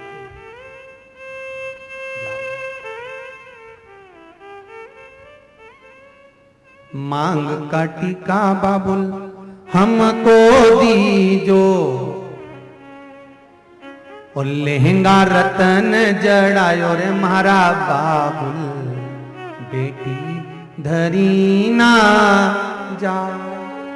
बाबुल के एक बेटी हाथ बोझ लग रही है। विदा होते समय पार्वती हिमालय राज के गले लगकर कहती है बाबा हम जा रहे हैं। हिमालय राज गले लगकर कहता है लाडो तुझे दुख रहे ना मेरे पास दूर कर। लाडो जा नहीं चल भाई, आंख में से आंसू बहे। बेटियां वो रतन है साहब, मायके में रहती है तो सबसे पहले भोजन करती है, सबसे पहले भोजन करेगी। मम्मी बनाएगी, बेटी को देगी, ले खा के देख मैंने बनाया। मम्मी तेरे हाथ का बेसन अच्छा लगता है, बेसन बना देगी। मम्मी ने बेसन बना दिया। मम्मी ये अच्छा लगता है, बना के दिया। मायके में रहकर पहले भोजन करती है, और जब ब्याह कर कर चली जाती है, विवाह कर कर जैसे ही गई जाते ही विवाह कर कर जाने पर सारा घर भोजन करके चले जाता है, तब आखिरी में भोजन करने बैठती और बना बना कर थक जावे तो भोजन फिर भोजन क्या रहा? नयन जल आंख में बाबुल तेरे अंगना की मैं हूं ऐसी चिड़िया रात भर बसेरा है और सुबह उड़ जाना है। बाबुल का ये घर बहना 2 दिन का ठिकाना।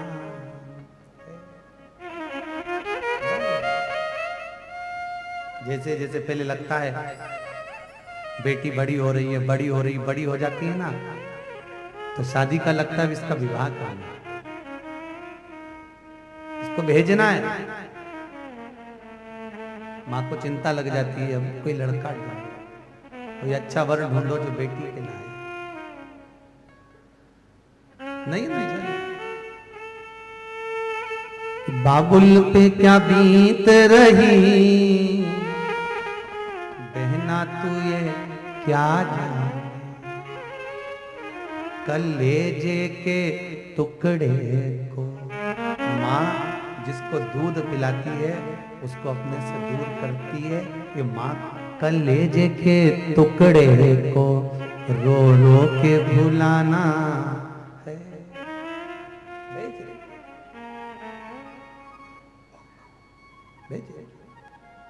चली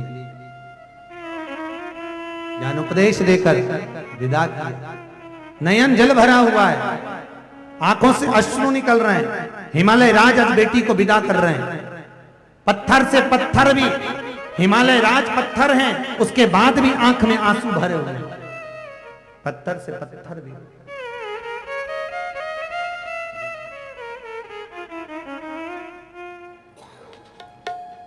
पार्वती जी की विदाई पर सौभाग्यवती माताओं ने पार्वती को ज्ञानोपदेश दिया। बेटी को विदा करने से पहले, बेटी को भेजने से पहले उसको संस्कार देकर भेजे। सुंदर कहा है महाराज किसी कि बेटी ससुराल में रही हो तू चांद बन के। बेटी ससुराल में चांद बनकर रहना। हीरा और पन्ना की दुकान बन के। काय की दुकान? हीरा पन्ना की दुकान देखिए। हीरे पन्ने की दुकान चारों तरफ से ढकी हुई होती है। और पान की दुकान क्या बोले? हीरा और पन्ना की दुकान बन के बेटी ससुराल में रहना तू।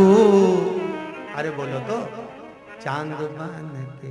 और कितना सुंदर कहा, सास ससुर जो पहले जागे तू पहले जग जइयो।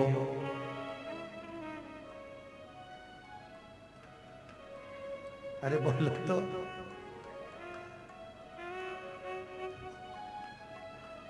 सास ससुर जो पहले जागे तू पहले जग जइयो। पर आज के समय में सीताराम राधे श्याम गाइए। आज के समय में बहू कब जगती है?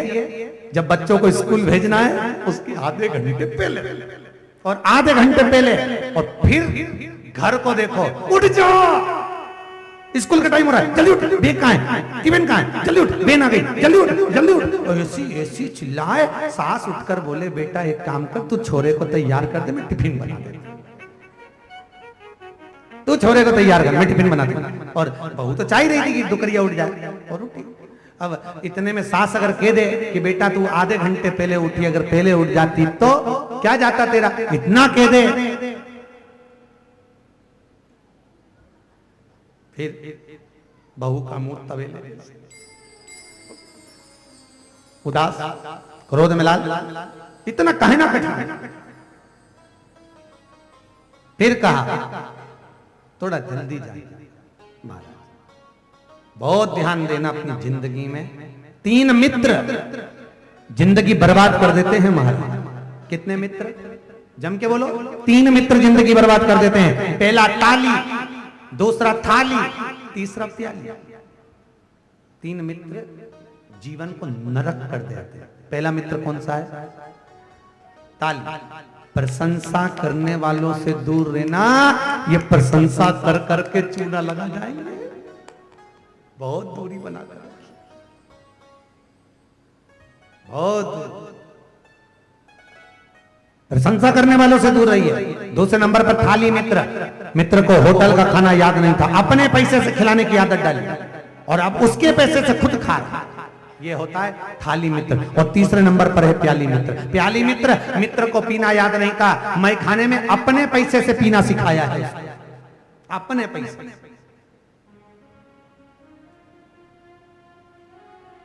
और जब पीने की आदत हो गई तब पूरा बर्बाद कर दिया उसको, पूरा बर्बाद। ध्यान रखना,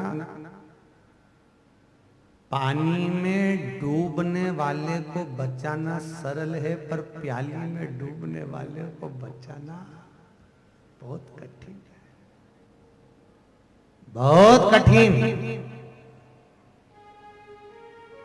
पानी में डूबने वाले को बचाना सरल है, पर प्याली में डूबने वाले को बचाना बहुत कठिन, बहुत कठिन। जिंदगी नरक हो जाती है।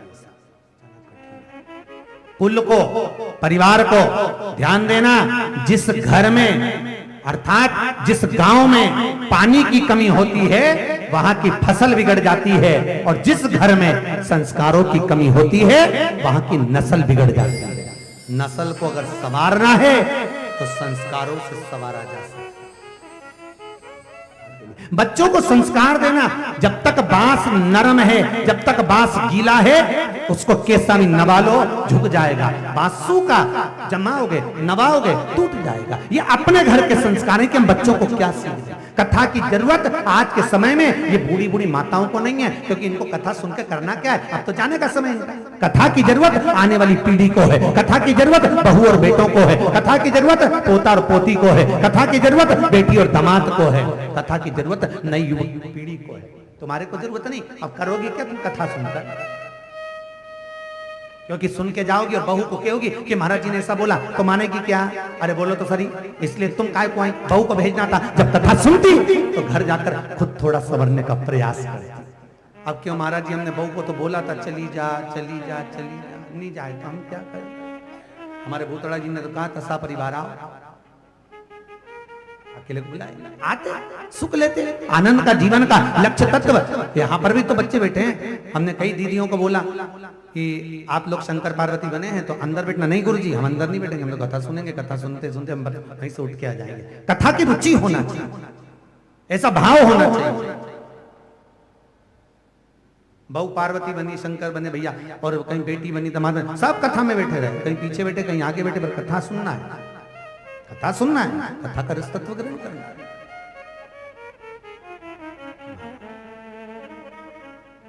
भगवान से निवेदन करो कि ये बस संस्कार हमारे भीतर समाहित, संस्कार हमारे भीतर जागृत हो। बहुत कमी है महाराज जी, बहुत कमी। आज का समय इतना विचित्र होता चले जा रहा है, इतना विचित्र होता चले जा रहा है कि कोई किसी को गिनने को तैयार नहीं है, कोई किसी को नहीं मानता। बहुत विचित्र समय। उस विचित्रता के समय को थोड़ा परित्यक्त करें, भगवत भजन की ओर डुबाने का प्रयास। बेटी ससुराल में रही हो तू, अब तो बोलो चांद बन के, सास ससुर जो भोजन पहिए, नित नित भोजन पहियो। अगर सास ससुर भोजन करने बैठे हैं तो जैसे बहू अपने पति की रुचि का भान करती है, वैसे अपने सास ससुर की रुचि का भान होना चाहिए। आज पापा से खाते नहीं बनता तो ये लाया जाए, आज मम्मी को चाहिए, मम्मी को ये लाया दिया, तो बहू की ये भाव प्रकटता होना चाहिए। तो बच्चों को लगेगा मम्मी क्या कर रही हो, तो तुम्हारे दादाजी के लिए बना रही हूँ, दादी के लिए बनवा रही हूँ, आगे खड़े रहकर बनवा रही हूँ। तो बच्चों को लगेगा कि हमारी माँ जब हमारे दादा दादी के लिए कर रही है तो हमारी आने वाली पीढ़ी भी हमारी माँ के लिए करे, हमारे पिता के लिए करे, वो पीढ़ी करे। महाराज, और एक आज का समय माँ अपने बच्चों को सीख देती है, आजकल की माता अपनी बेटी को सीख देती है, तो उससे जितना बना कर उतना कर काय को हड़बड़ करती रहती है। बना लिया कर, घर में और भी तो लोग हैं वो कर लेंगे, तो तेरा बना और लेके कमरे में चली जा। आज की माँ अपनी बेटी को ज्ञान देती है। अब माँ अपनी बेटी को अगर ऐसा ज्ञान दे रही है तो आने वाली बहू अगर ऐसा करे तो तुम्हें कैसा लगेगा? तुम अपनी बेटी को तो ऐसा ज्ञान दे रही और बहू से आशा लगा के बैठी हो कि बहू हमारी सेवा करे, तो तुम अपनी बेटी को पहले ज्ञान ऐसा दीजिए जो अपनी बहू से तुम चाहते हो, वैसा ज्ञान देने का प्रयास करते हैं। पहले के समय में लड़की मायके से जाती थी तो पहली बस से जाती थी, पहली ट्रेन से जाती थी, नहीं जाती थी? आप लोग भी गए होंगे पुराने समय में, तो पति लेने आता था, पहली ट्रेन से चली जाती थी, विदाई पहली ट्रेन से, पहली बस से। आज के जमाने में लड़की जाती है सबसे आखिरी बस से, सबसे आखिरी गाड़ी से। क्यों? पति कहता चल बारिश आएगी पहले चल चलते हैं, ठंड का समय पहले चल चलते हैं, गर्मी का समय पहले चल चलते हैं। इतने में पत्नी कहती चुप बैठे रहो, जाएंगे काम में लगना पड़ेगा, रात को जाएंगे मम्मी पूरी बना के दे देगी, खा पी के सो जाएंगे। सबसे आखिरी की गाड़ी। अच्छा, तुमको बुरा तो लग रहा होगा कि महाराज जी बहुत कड़ला बोलते हैं, पर भले बोले पर देखो, एक होती है दवाई और एक होता है इंजेक्शन। दोनों में सबसे ज्यादा लाख कौन करता है? इंजेक्शन करेंगे, एक ही इंजेक्शन में सही। बस समझ लो ये 5 दिन की शिव पुराण जो भूतड़ा जी कराए ये इंजेक्शन है, एक बार लगाने उसके बाद कोई दिक्कत ही नहीं।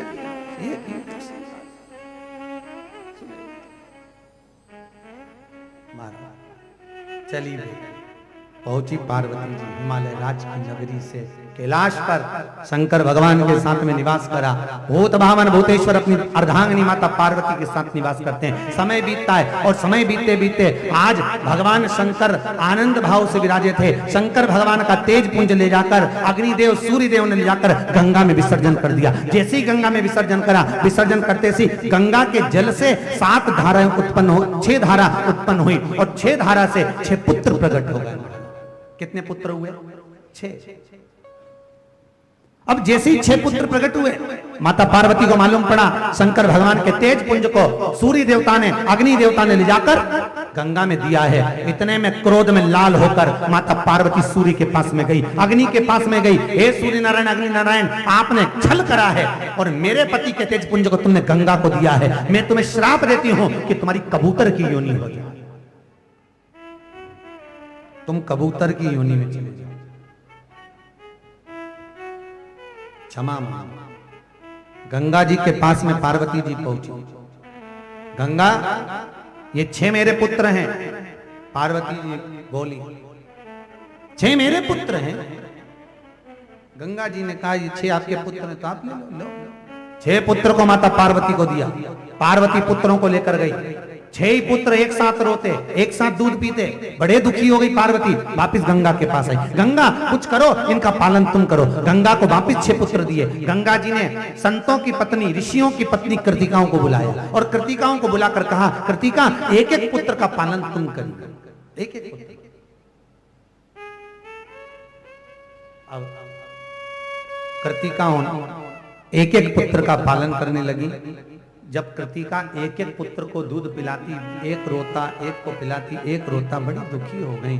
तब कृतिकाओं ने हाथ में जल लिया। अगर मेरा सात्वित्व पक्का है, मैंने अपने पति की सेवा परमेश्वर मानकर करी है, पति के चरणों का हमने स्मरण करा है, तो ये 6 ही एक हो जाएं। और कृतिकाओं ने हाथ में जल लेकर छोड़ा। छोड़ते से ही उनका 6 का शरीर एक हो गया और मुख 6 हो गए। कृतिकाओं ने एक करा, इसलिए उनका नाम कार्तिकेय हो गया। बोल कार्तिकेय महाराज की। कार्तिकेय महाराज का प्राकट्य कार्तिकेय, बड़ा आनंद, बड़ा सुख। कार्तिकेय जी आए। शंकर जी के जो विवाह कराने का कारण था वो एक ही था कि भगवान शंकर के पुत्र द्वारा तारकासुर मरे। बुलाए। कार्तिकेय को कहा माता पार्वती ने, जाओ तारकासुर का संहार करो। तारकासुर को मारने के लिए कार्तिकेय गए, तारकासुर को मार कर आए। देवताओं ने जय जयकार कर दिया। षडानंद कार्तिकेय की जय हो। देवताओं ने जय जयकार करे। हर हर महा, आवाज नहीं आई, जरा दमदारी से बोलो, हर हर। भगवान शिव जय घोष हो गया। तारकासुर के 3 बेटे थे, 3 बेटे। जैसे जय घोष हुआ, चारों तरफ सुख समाहित हो गए। देवताओं ने स्तुति करी भगवान शंकर की। हे भूत भावन, हे करुणा सागर, आप ही की कृपा है। भक्त वत्सल्य भगवान, आप ही की करुणा है, इसलिए तारकासुर मरा। तारकासुर के 3 बेटे, तारकाक्ष, विदुन्माली और कमलाक्ष, तीनों ने ब्रह्मा जी का तप किया। और ब्रह्मदेव का तप करते हुए तीनों ने वर प्राप्त करा। ब्रह्मा जी ने कहा, मांगो क्या चाहिए? हमें अमर कर दो। नहीं हो सकता, अमर करना कठिन है। हम मरे ना, हमें अमर करें। ब्रह्मा जी बोले, ये तो कठिन है, ये तो हम तुम्हें नहीं दे सकते। तो फिर तारकाक्ष उसमें सबसे ज्यादा चतुर था।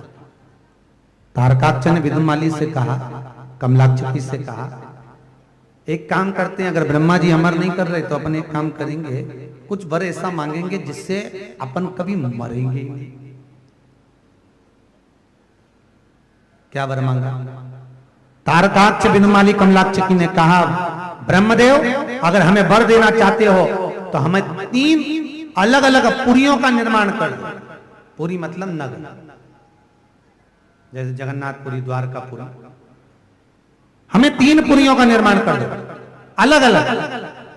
मुझे सोने की, विदुनमाली को चांदी की, कमलाक्षी को लोहे की, 3 पुरियां, और हम तीनों उसके राजा बने, और हम मरे तो तीनों एक साथ मरे। इतने में तारकाक्ष ने विदुनमाली और कमलाक्षी से कहा, ब्रह्मा जी ने तथास्तु कह दिया, अब चिंता मत करो, तीनों अपनी अपनी पुरियों में रहना, कभी भूल से भी इकट्ठे मत हो, इकट्ठे नहीं होंगे तो कभी मरेंगे, आना ही मत अपनी अपनी नगरी से। तो एक इधर चलेगा या एक उधर चलेगा, एक उधर चलेगा, तीनों इकट्ठे ही नहीं हो कभी। जिंदगी निकल गई, मरने को तैयार। खूब उपद्रव मचाया इन्होंने, इतना उपद्रव मचाया कि देवता भगवान विष्णु के पास जाकर बोले, प्रभु कुछ करिए। नारायण ने कहा शंकर जी के पास चलो, भोलेनाथ से कहा प्रभु आप इनको मारिए। भगवान शंकर ने कहा इनको मारने का एक ही तरीका है कि मरेंगे तो तीनों एक साथ मरेंगे, इन तीनों को पहले इकट्ठा करो। अब इकट्ठा करें तो करें कैसे? तो एक काम करो, 33 कोटि देवता सब पशु बन जाए और मैं तुम्हारा पति बन जाता हूं। शंकर जी का एक नाम बनने जा रहा है, जम के बोलो पशुपति। 33 कोटि देवता पशु बनो और मैं तुम्हारा पति बनूंगा। पति का मतलब मालूम है?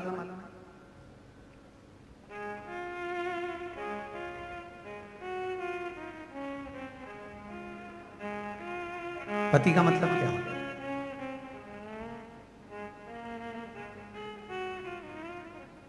जल्दी बोलो। स्वामी, तो स्वामी का मतलब क्या? अब कहते हैं अंतर्यामी। पति का मतलब क्या होता है? पति का मतलब होता है भरण पोषण करने वाला।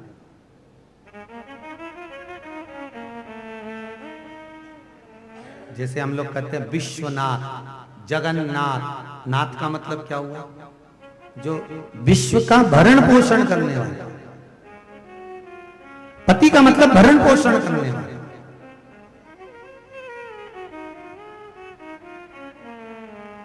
घर में तो ससुर भी रहता है, सास भी रहती है, पर इनको पति कहते हैं क्या?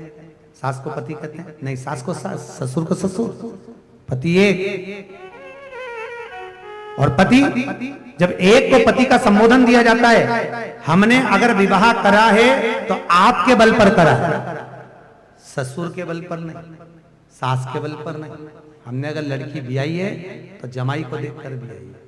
इसका भरण पोषण करने की जवाबदारी किसकी है? अरे बोलो जम के, पति की। सास ससुर की जवाबदारी नहीं। आप लोगों ने देखा होगा किसी किसी का जब अदालत में तलाक का केस चलता है, किसी का तलाक का जब केस चलता है तो पिता के यहाँ पर भले ढेरों संपदा हो, पर उसके बाप की संपदा के नाम पर केस नहीं लगता। बेटे से हिसाब मांगा जाता है कि बेटा इसका भरण पोषण दे, तो बेटे के पास अगर कुछ होए तो दे दे। बेटा दे सकता है, आप क्यों देगा अपनी संपत्ति? शादी बेटे के साथ करिए, पति वो है, भरण पोषण करने वाला वो है, जवाबदारी उसकी। बोले मारे।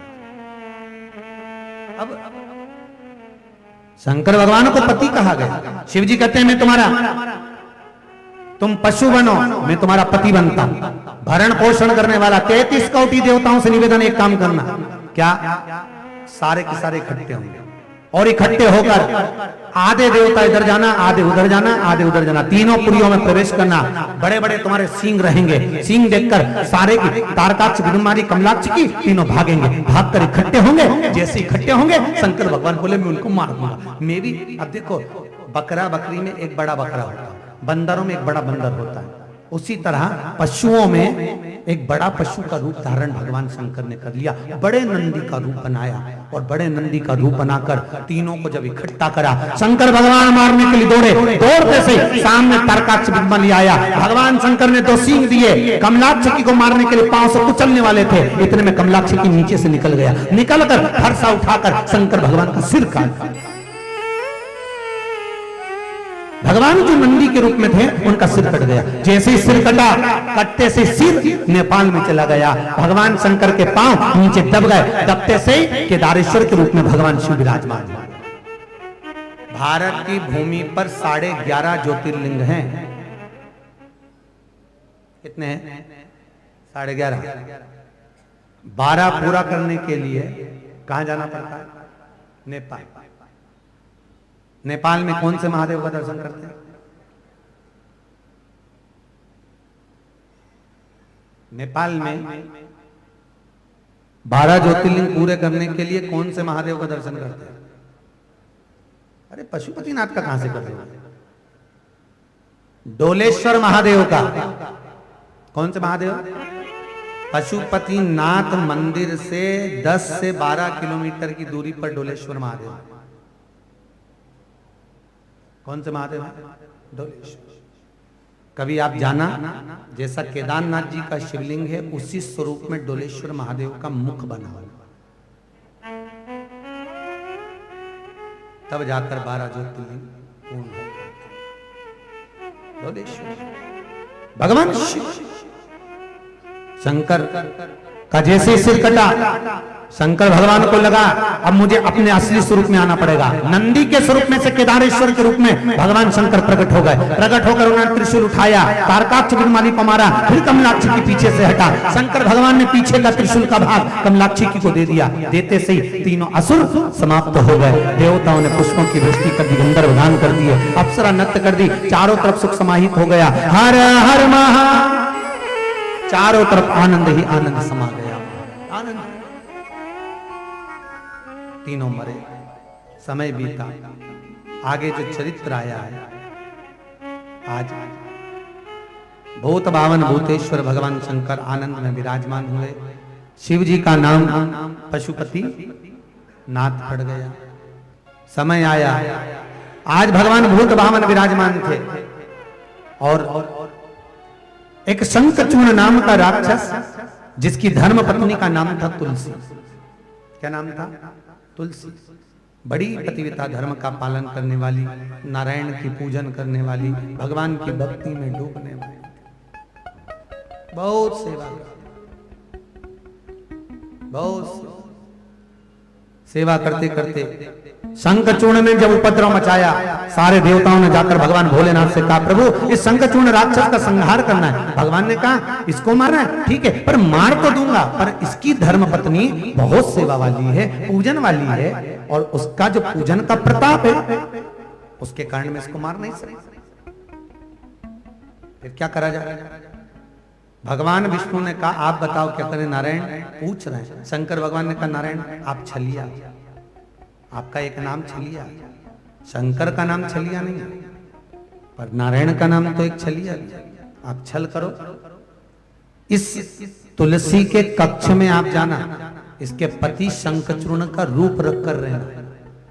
आप उसके कक्ष में रहना, मैं शंखचूर्ण राक्षस को युद्ध के मैदान में ले जाऊंगा और युद्ध के मैदान में ले जाकर उसको समाप्त कर दूंगा। जैसी सात्वित्व डिगेगा ये मरेगा, सात्वित्व डिगा और ये मरा। देखो बहुत सुंदर बात लिखी है शिव महापुराण। नारी का सात्वित्व, सात्वित्व मतलब जानते हो? मतलब उसका वचन। कई कई घर में माताएं ऐसी होती हैं जिनको भान हो जाता है क्या होने वाला, तुरंत भान हो जाता है उसको क्या होने वाला, तो कह देती बेटा आज ऐसा मुझे लग रहा है, तुम मत जा, आज तुम ऐसा कर लो, ऐसा हो जाएगा, आज ये फायदा पड़ जाएगा। कई कई माताओं को भान हो जाता है, वो सात्वित्वता की परिपूर्णता। तो नारी का सात्वित्व कब तक बोलता है? उसके मुख की वाणी कब तक सत्य निकलती है? तो कहा जब तक नारी स्त्री अपने पति से अपशब्द नहीं कहती तब तक उसकी वाणी सिद्ध रहती। कई माताएं जब चिढ़कर अपने पति से कह देती ना तुमसे शादी कर कर मेरी जिंदगी बर्बाद हो गई, ऐसा पति मुझे मिला, समझ लो सात्वित्व डिग गया।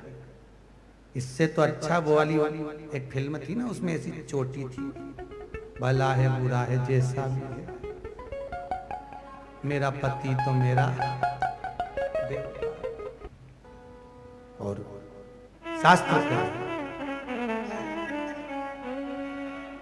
भगवान विष्णु पहुंच गए और भगवान विष्णु ने जाकर पहुंचकर मेरे नारायण ने तुलसी के सातित्व को डिगा दिया।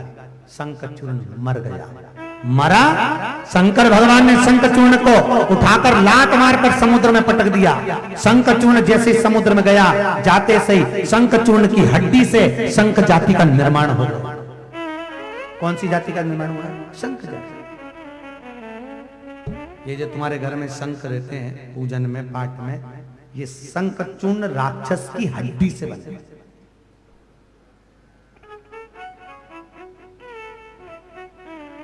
शंखचूर्ण राक्षस।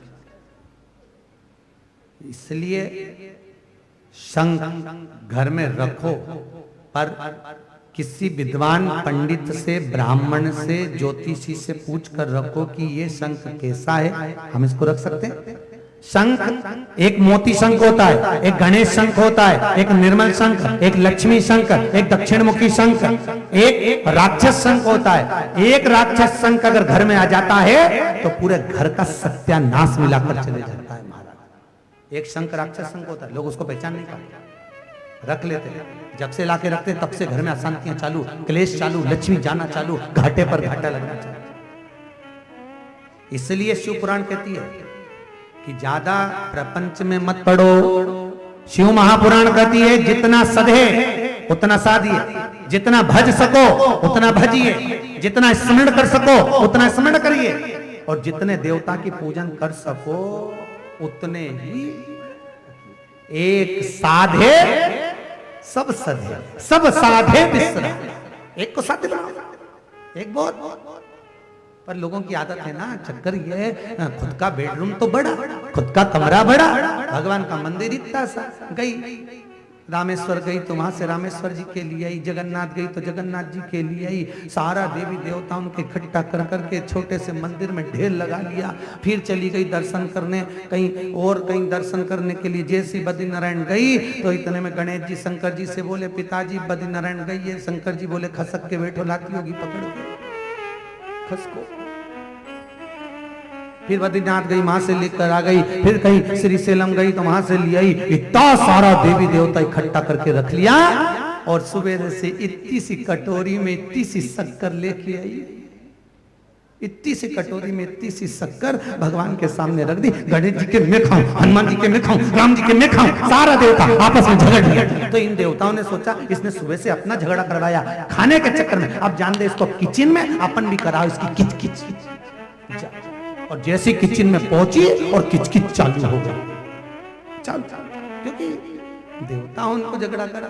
भैया एक साधे सब सधे, सब साधे बिसरा। ज्यादा नहीं बढ़ाना, ज्यादा प्रपंच नहीं करना अपन को। ये भी लिया, वो भी लिया, वो भी लिया, वो भी लिया। बहुत तुझ में रब दिखता है यारा, मैं क्या करूं। एक ही में सब दिखता है यारा, मैं क्या करूं। एक साधे सब सधे। नामदेव जी को कुत्ते में भी नारायण का दर्शन हो रहा था। साध्य पाठ पूजन को गड़बड़ घोटाला ना करा। कई माताएं पाठ पूजन भी ऐसी करती हैं, सुबह से लेकर बैठ गई, हनुमान चालीसा पढ़ ली, राम रक्षा स्तोत्र पढ़ लिया, गीता जी का 18वां अध्याय पढ़ लिया, ये पढ़ लिया, वो पढ़ लिया, और पोथी में से सब पढ़ पढ़ा के बांध बुला के धर दिया। अब उसको यही नहीं मालूम कि पेट दुख रिया है तो कौन सी टेबलेट खाना, उसको यही नहीं मालूम। वो तो सुबह से पोथी पूरा दवाई का बैग लेके बैठी, सब खा गई। अब समझ में नहीं आ रहा हमारे घर में शांति क्यों नहीं हो रही। हमारे घर में शांति क्यों नहीं है? क्योंकि सुबह से जो बैग खोला था उसमें कोई ना कोई पाठ सपाट हुआ है, कुछ गड़बड़ हुआ है।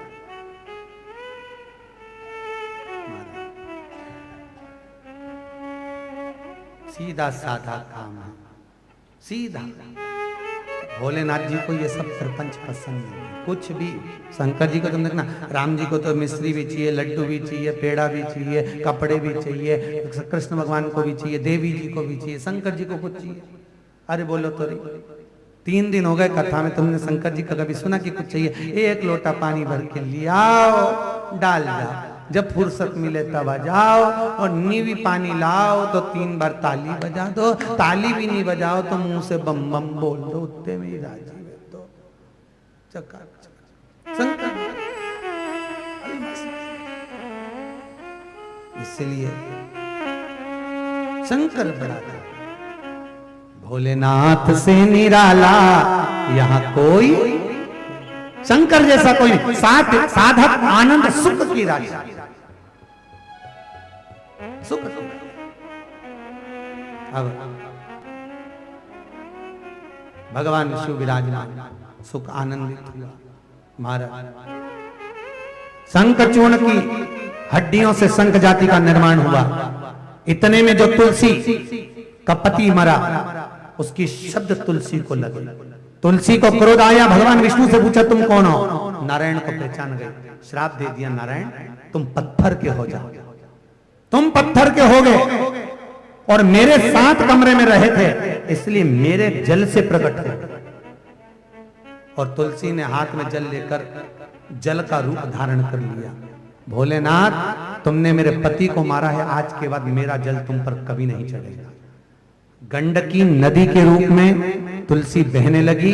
शालिग्राम जी उसमें से प्रकट हो गए। कौन प्रकट हुए? शालिग्राम। और गंडकी नदी का जल कभी भी शंकर पर नहीं चढ़ता। महाराज 1000 गौ हत्या के बराबर दोष है अगर गंडकी का जल शिव पे चढ़ जाए तो। इसलिए पशुपतिनाथ में शंकर के मंदिर में पूछा जाता है ये जल कहां से लाए हो? पूछेंगे, अगर गंडकी का जल है तो चढ़ने नहीं देंगे, मना कर देंगे, ये गंडकी का जल है, हम नहीं चढ़ाएंगे। 1000 गौ हत्या के बराबर दोष है गंडकी का जल अगर शिव पर चढ़ जाए। गंडकी नदी का महाराज, जिसमें से शालिग्राम जी प्रकट होते। शालिग्राम जी आप लोग कभी गए होंगे, मुक्ति नारायण कोई गया होगा तो उसको मालूम होगा। मुक्ति नारायण में गंडकी नदी जब बहती है, हाथ में ऐसे तुलसी को अंगूठे में दबाया जाता है।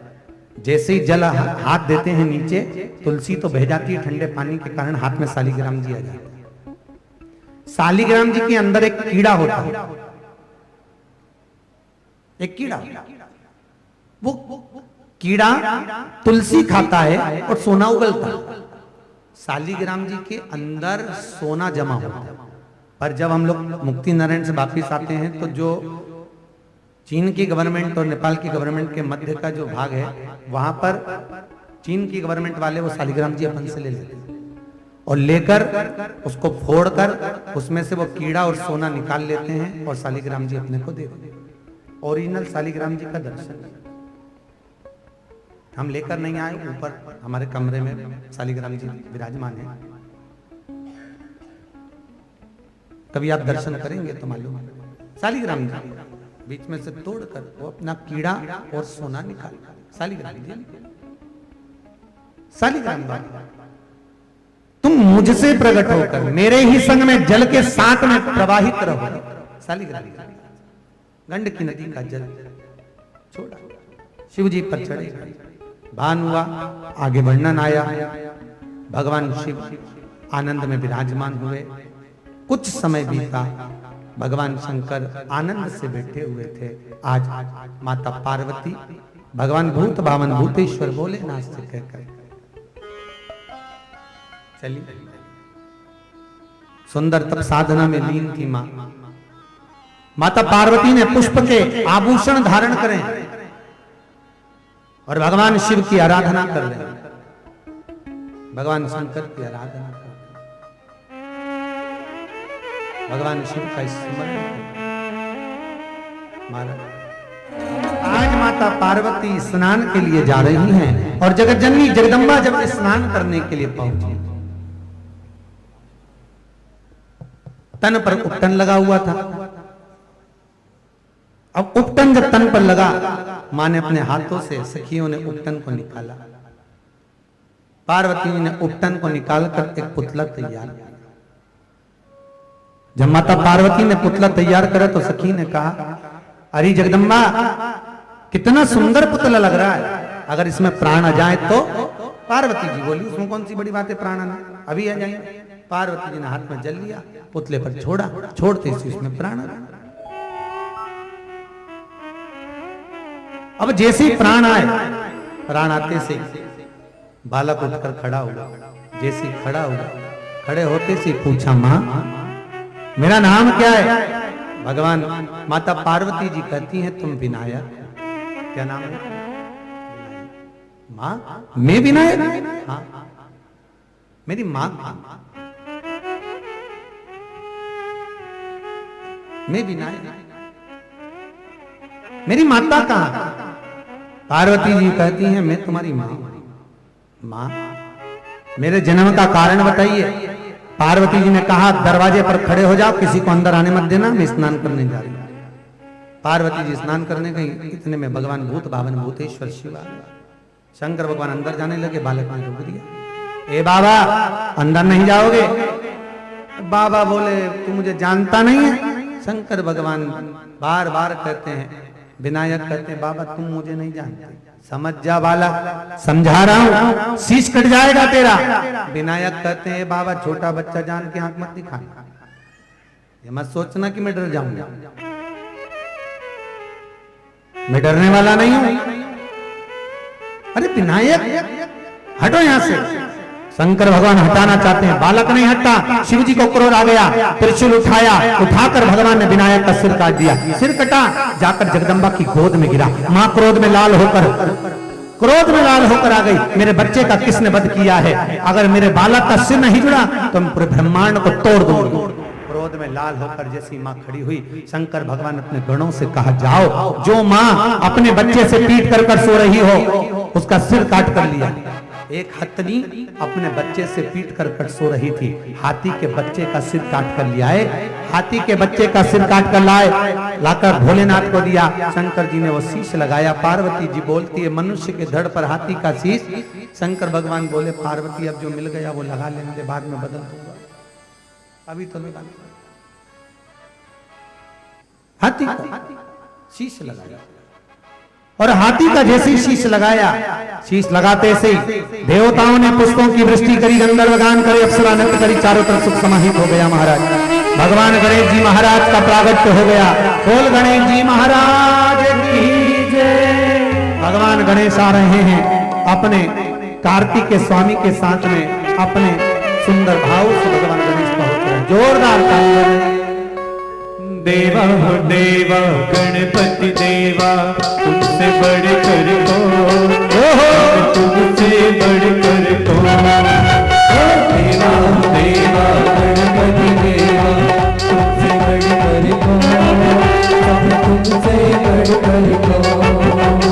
और तुम्हारे भक्ति जनों में हमसे बढ़कर को, सभी हमसे बढ़कर को।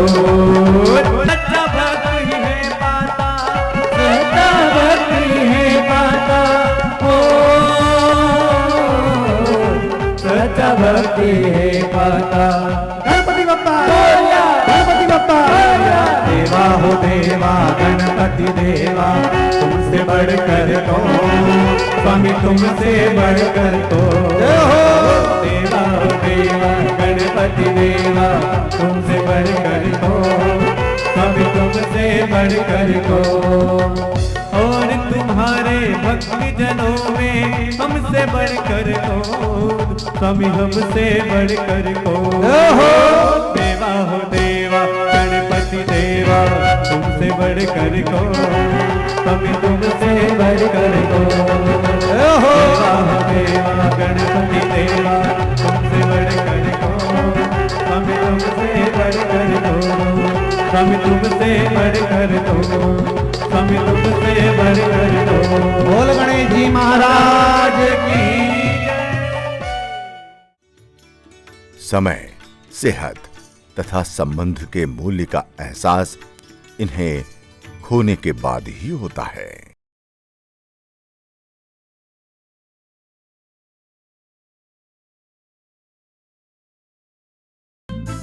बहुत हो गया जबरदस्ती घर में घुस के टॉयलेट क्लीनिंग का खेल तमाशा। अब आ गया है नीम और नींबू की कड़ी शक्ति से बना Patanjali green flush toilet cleaner. नीम और नींबू की शक्ति टॉयलेट के मुश्किल कोनों में पहुंचकर कीटाणुओं को मारता है और रखता है उसे green flush clean, hydrochloric acid के बिना। Patanjali green flush. मैंने अपनी जवानी के दिनों से लेके आज तक छोटे बड़े पर्दे और रंगमंच पर न जाने कितने किरदार निभाए और साथ में घर गृहस्थी और नौकरी बरकरार रखी।